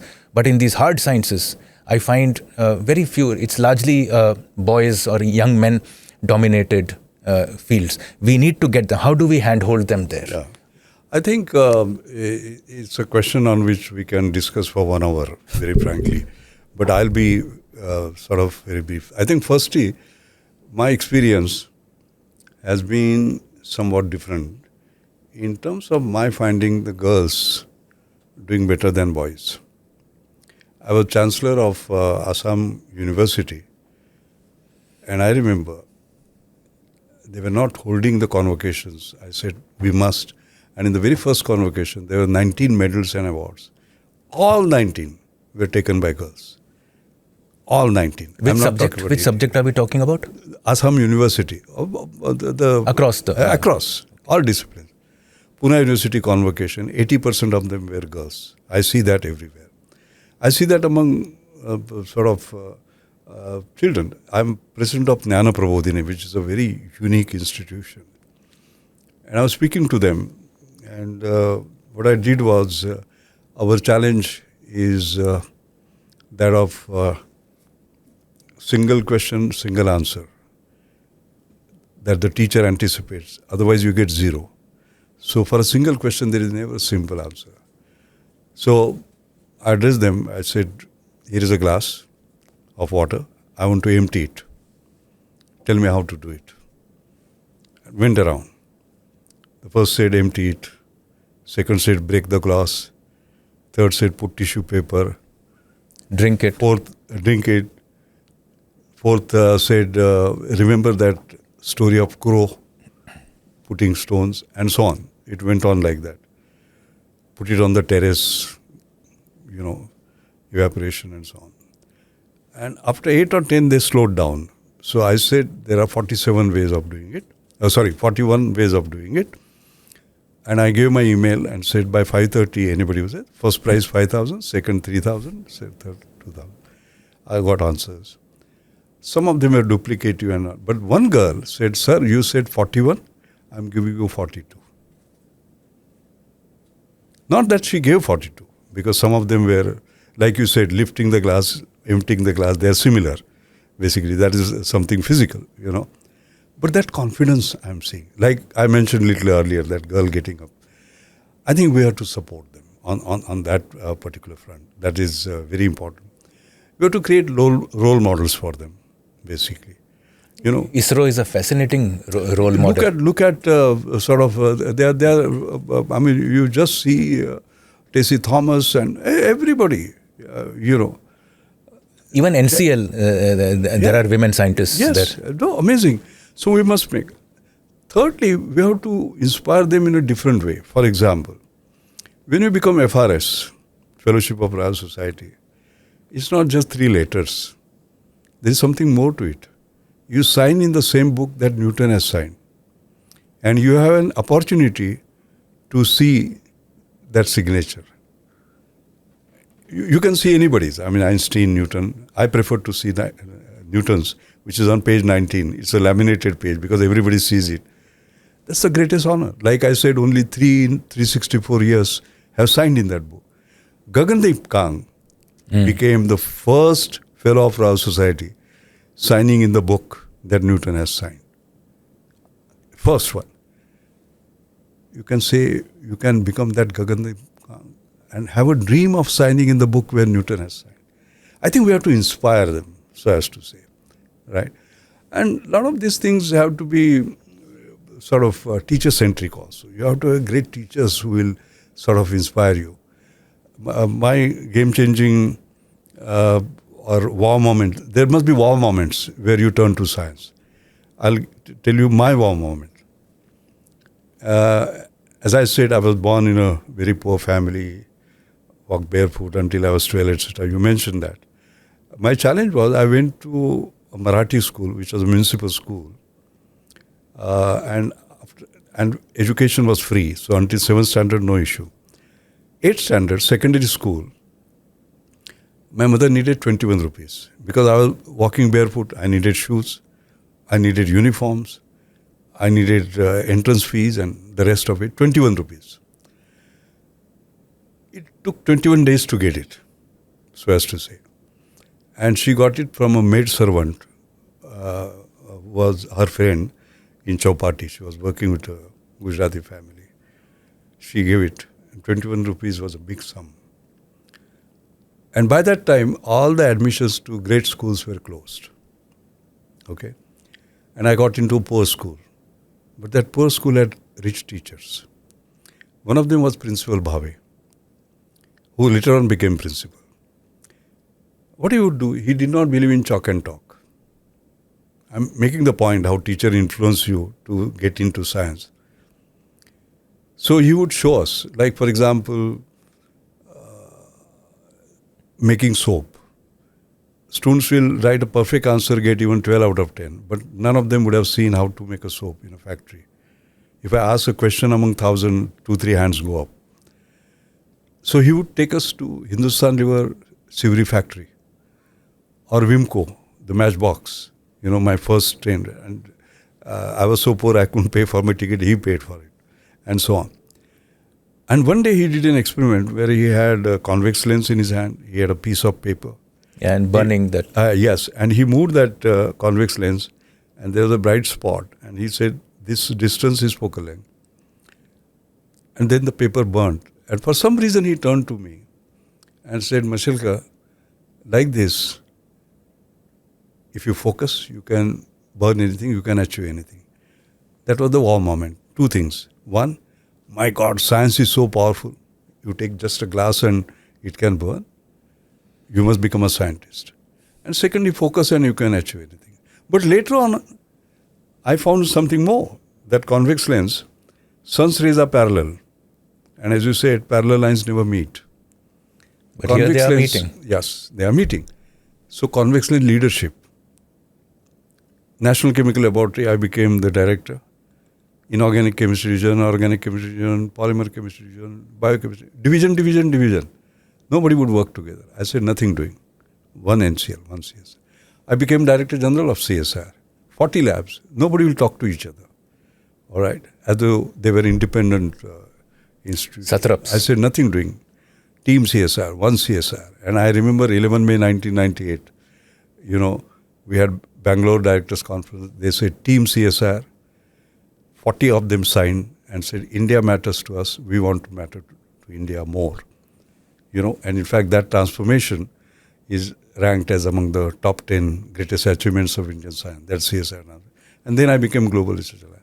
What I'm talking about is an inspiring teacher doing an inexpensive experiment with much meaning changed my life forever. These girl students need such teachers, basically.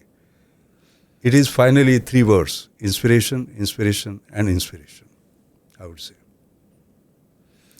Regarding that focus, I remember in Mumbai, you had told me in a very random sort of a way, and that you can do anything that you want, but you can't do everything at the same time. Yeah. So focus. So focus. You can do anything, but not everything. So you can focus. do anything that you want, but you cannot do everything at the same so time. Focus. Yeah, that's right. That's a great lesson for our young children. Yeah. So, okay, at age 81, going on 82, you are unstoppable. At 67, you began the Anjani Mashelkar Foundation to support game-changing, disruptive, inclusive innovation. What is this? What is this foundation? My mother has had great influence on my life. And one of them, there is again an interesting story. So I was DG of CSR in Delhi. But weekend I used to go to my lab. Friday evening I will go, and Sunday evening I'll come back. And I'll be in the lab. But I have this habit of carrying always some cash in my pocket, Like even in the time of UPI. Yeah. So I used to give it to her. Never asked her what she did with it. When she passed away on 17 November, my daughter Shruti was organizing her saris, and she found all that money there. With a little note in Marathi, which I will translate in English. She said, don't forget our roots. And therefore, those who do science for the poor, help them with this money. That is where I created Anjani Mashelkar. Beautiful thought. Yeah. Now, what does it do? It does two things. First, I'm not a great believer in best practice because you follow somebody's best practice. I'm a believer in creating next practice, which can become best practice for others. Secondly, making high technology work for the rich, very easy. Making low technology work for the poor, very easy. Making high technology work for the poor is very difficult. So we give awards on 17 November, the day she left us, basically. In fact, Pune International Center celebrates it as a Pune national social innovation conference on that day.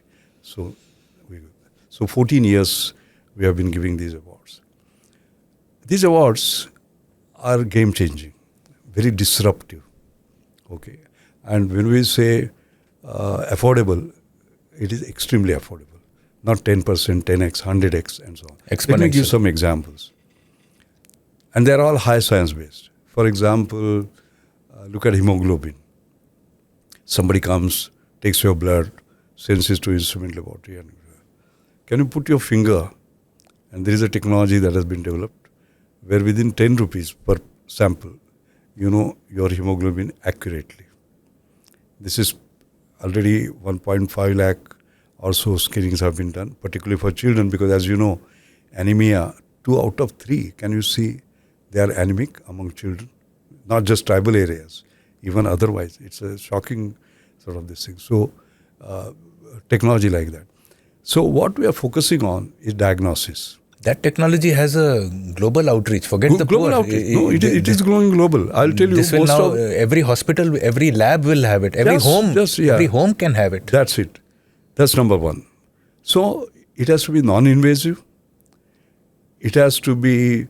So no, when the person puts its finger, there is no hole like a diabetic. Nothing. It's based on what then? No, there are certain principles that uses. I'll come to that separately. It's a very breakthrough technology.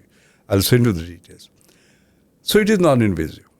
The second one, for example, you have a challenge with the lung. You're coughing. You don't know whether it is COVID or cancer or pneumonia or asthma or whatever. A smartphone has been trained by AI to recognize this. And all that you have to do is to do coughing. How does it differ?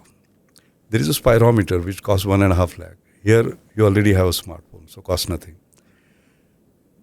This spirometer, you require technical experts to do it and take 30 to 45 minutes, basically.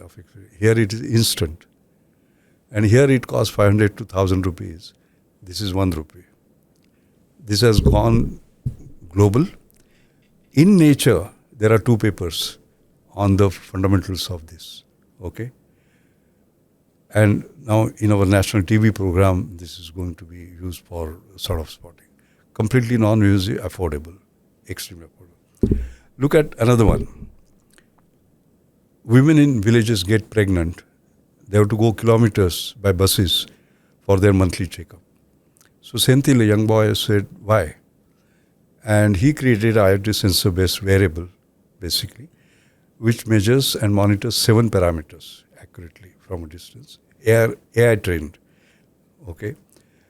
And it is so AI trained that in the first trimester itself, it can predict whether your pregnancy is going to be normal, abnormal, early, and so on.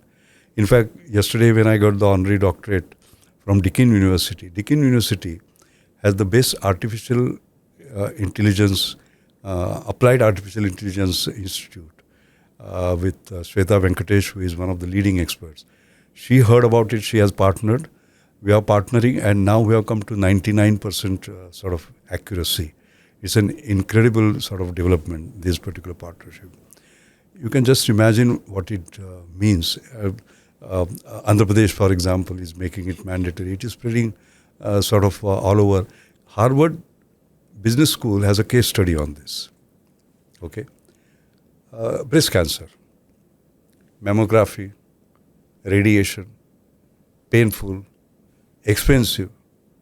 There's a non-invasive device called iBreast, which you move around, basically, and within a minute you know whether you have or not. US FDA approved, US patents, has gone to 20 countries. And the cost of this is? The cost is 5 lakh, but it's non-consumable, so it can be used anywhere. Goa government did screening of 1 lakh, 34 were found positive. They are doing 1.5 lakh now. On the other day, NGO came, Asha workers, as you know, they are most overworked, underpaid, and unskilled. Nobody looks at them. 5,000 of them were screened on the other day. This is spreading all across now.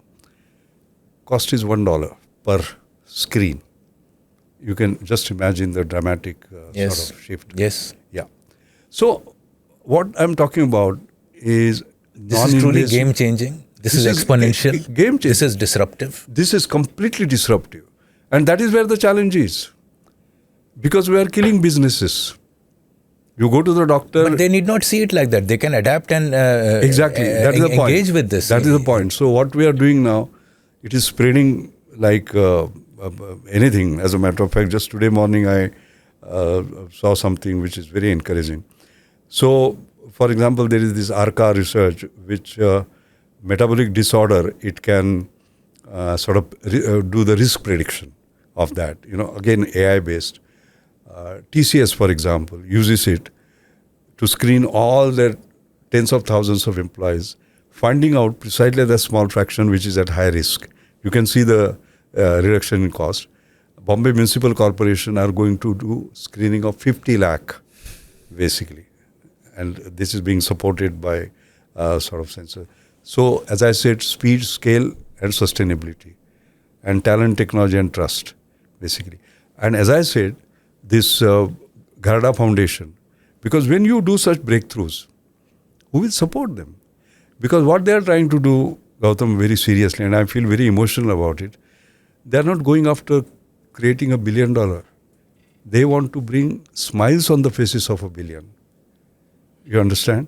Then they'll be deca-billionaires, in my opinion. They won't be just billionaires, they'll be deca-billionaires if this is your goal. Yes. And for the world. Yeah. Because, for example, there is a breakthrough.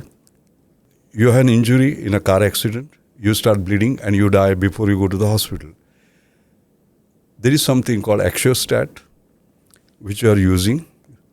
Within 2 minutes, it stops bleeding. 2 minutes. This has US patent, this, etc. It has gone to 50 countries, including militaries are using it, basically. And Proceedings of National Academy of Science, in January, published a full-fledged paper on that, the way the architecture has been sort of created. These are all Indian young boys and girls. How old are they? 28, 30, 35, max. Fascinating. Max. Fascinating. That's How many such awards have been given? 14. So far 14. Fascinating journey. It is incredible. So the point is, India can do it. This is not... And India is doing it. Yes, and they are doing it. It's not leapfrogging, it is pole vaulting. You understand? And this is disruptive. This is inclusive. This is game changing, as a matter of fact. So we have to fight the system. That also I will tell you. Anything that is new, you know, anything, because you are cutting so many jobs in between. I mean, imagine, supposing this eye-brace just works perfectly for everyone. How many jobs are going? Those who do mammography, those who give opinion on what did that and the other, etc. Okay? We are trying to create new business models also, because with these non-invasive devices, you can create employment now, spread all over. Because for India, what is important is digitalization, decentralization, and decarbonization. These three. Out of which this decentralization, these sorts of centers where as long as you have connectivity in a village, that's it. You don't have to sort of bother. I think that is fantastic. They're fascinating. So each one of them, by the way, I mentioned about Harvard Business Review. I mentioned about Paper in Nature. I mentioned about Proceedings of National Academy of Science. They are the highest, actually. So our young boys here are capable of doing that, provided you give them the challenge. That's the point I'm trying to make.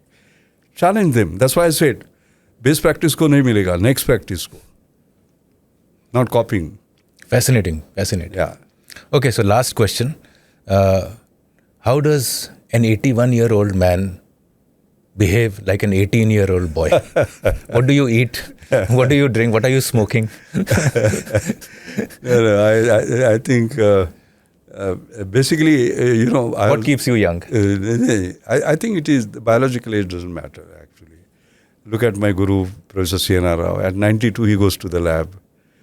Professor Hildebrand wrote a book on diffusion in structured solids at the age of 100. Sir G.I. Taylor wrote a single author paper on stability of soap bubbles in fluid mechanics. So they are my role models, basically. So kuch nahi, I'm going to be on for a while. You know what, I'll tell you, basically, because I know that some of the young people will be listening to this. In my life, a few things have worked. I think maybe I can mention them, and then you might call them 5 Mashelkar mantras or whatever. First is, of course, my basic principle has been, you must like what you do and do what you like. If you don't Is that really easy? Because many times a young person, when he embarks on this journey to do what he or she likes to do, it is not, there are different challenges. It may not be financially sustainable. It may not be socially acceptable. He may or she may be a loner in some corner, just whiling time while his peer group or her peer group is walking ahead. There are pressures, societal pressures, economic pressures. So for a rich person to do what he or she likes to do is understandable. But for people like us who came from very humble backgrounds, we don't have that luxury. I have seen people do what they like. I was on the other day, the chief guest for a function where we call them Divyanga. Divyanga means blind, deaf, loss of both hands and so on and so forth. And there is a young man who has left something that he was doing and just because he likes what he does and so on and so forth. So it's not just the physical income, psychic income that matters for most people. So effectively you find purpose early in life and follow it. Yeah. So my 5 Mashelkar mantras contain that. The first is purpose, perseverance and passion. Perseverance. All right. That's extremely important. Quitters are never winners and winners are never quitters. Do it with passion. But there has to be a big purpose. Dhruvatara, as we call it. North Star. Like I explained to this boy. So that's the first. Second is aspirations are your possibilities. Keep them high. I have explained that enough. Third is particularly for the young people, I want to say that there is no substitute to hard work. In my own life, you have seen my today's program. This is not the last one. I have been speaking here for 2 hours. I'll be speaking for another 1.5 hours later during the day. So I have worked 24/7, day after day, year after year, and will continue to do till I bring my. I agree. I agree with hard work, except that an earlier guest, I asked the same question. He says the young people today don't need to work hard.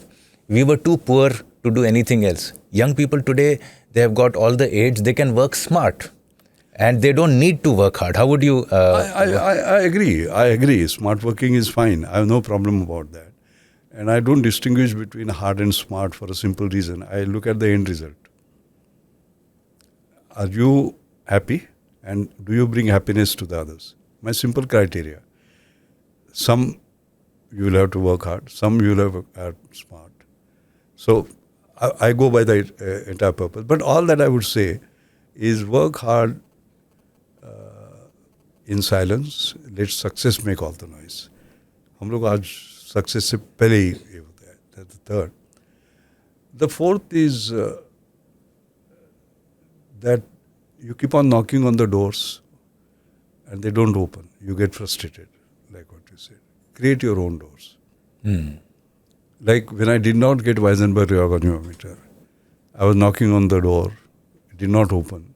I created my own door, went into, changed my field and got Bhatnagar Prize, basically. Otherwise, I would be still knocking on that door. You know, look at, people know me as a kind of Haldi Ghati ki ladai or turmeric patent.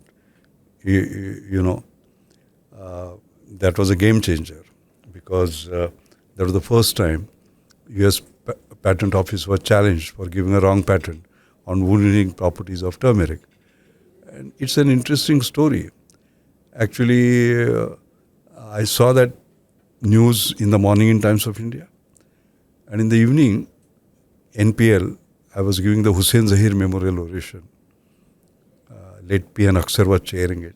And I declared that I'm going to fight it. I took a call from here. Actually, I had done something wrong because as DG CSR, I had the freedom in the world, all the freedom. As Secretary Government of India, I had no freedom. I had to take permission from Minister. I didn't do that. I took a call from here. And of course, the nation supported me. We sort of... And success happened and then everybody's talking about it. Yeah, talking about it. Not only that, it was a game changer. Because I found that traditional knowledge was not considered as knowledge at all. Okay? And as a chairman of WIPO's KIT, I said nothing doing.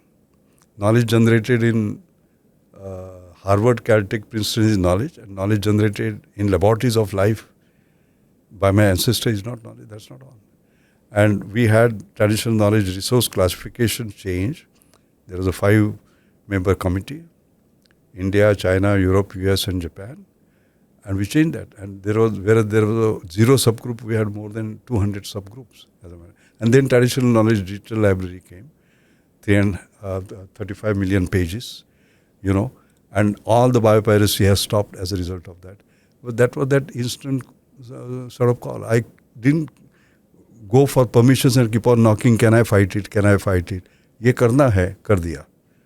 And sort of change. You can't wait. I remember I was felicitated, by this Vico, you know that, Vico Vajradanti. And Professor Gangadhar Gadgil asked me, he said, you are a scientist, it's not your job to fight patents. That is Department of Industrial Policy Promotion. Why did you do it? I said, because I'm an Indian. We are now in the habit, if we work in silos. Silos, and also, let's say our water tap is leaking. What is the government doing about it? Yeah. Chodo. Every job is mine. This is a sort of national interest. So I think that spirit is important. And the last point, I have talked about 4 points. The 5th point, there is no limit to human endurance. There is no limit to human achievement. Accepting the limit you put on yourself. And I learned it the hard way, by the way. See, I became FRS. As I said, only 3 engineering scientists in 364 years. So I called my guru, Professor C.N.R. Rao. His response was interesting. It is not bad. Then I became American Academy of Arts and Science. 1760 it was formed by Benjamin Franklin and George Washington. And more than 200 Nobel laureates, and from Winston Churchill to Charles Darwin to Einstein to everybody. Only 7 Indians have become one. Like I said, Ratan Tata and me signed on the same. So I called him. Not bad. Then I say, तीसरा है, सातवां है, नहीं चलता है. Then US National Academy of Inventors, I was the first Indian from India to become. I say, at least that will work. So I called him, not bad. Then I got angry. I said, sir, what do I have to do to impress you? Yeah. And his answer, I want any young people listening, this is the answer. He said, Ramesh, you are climbing on a ladder of excellence, which is limitless.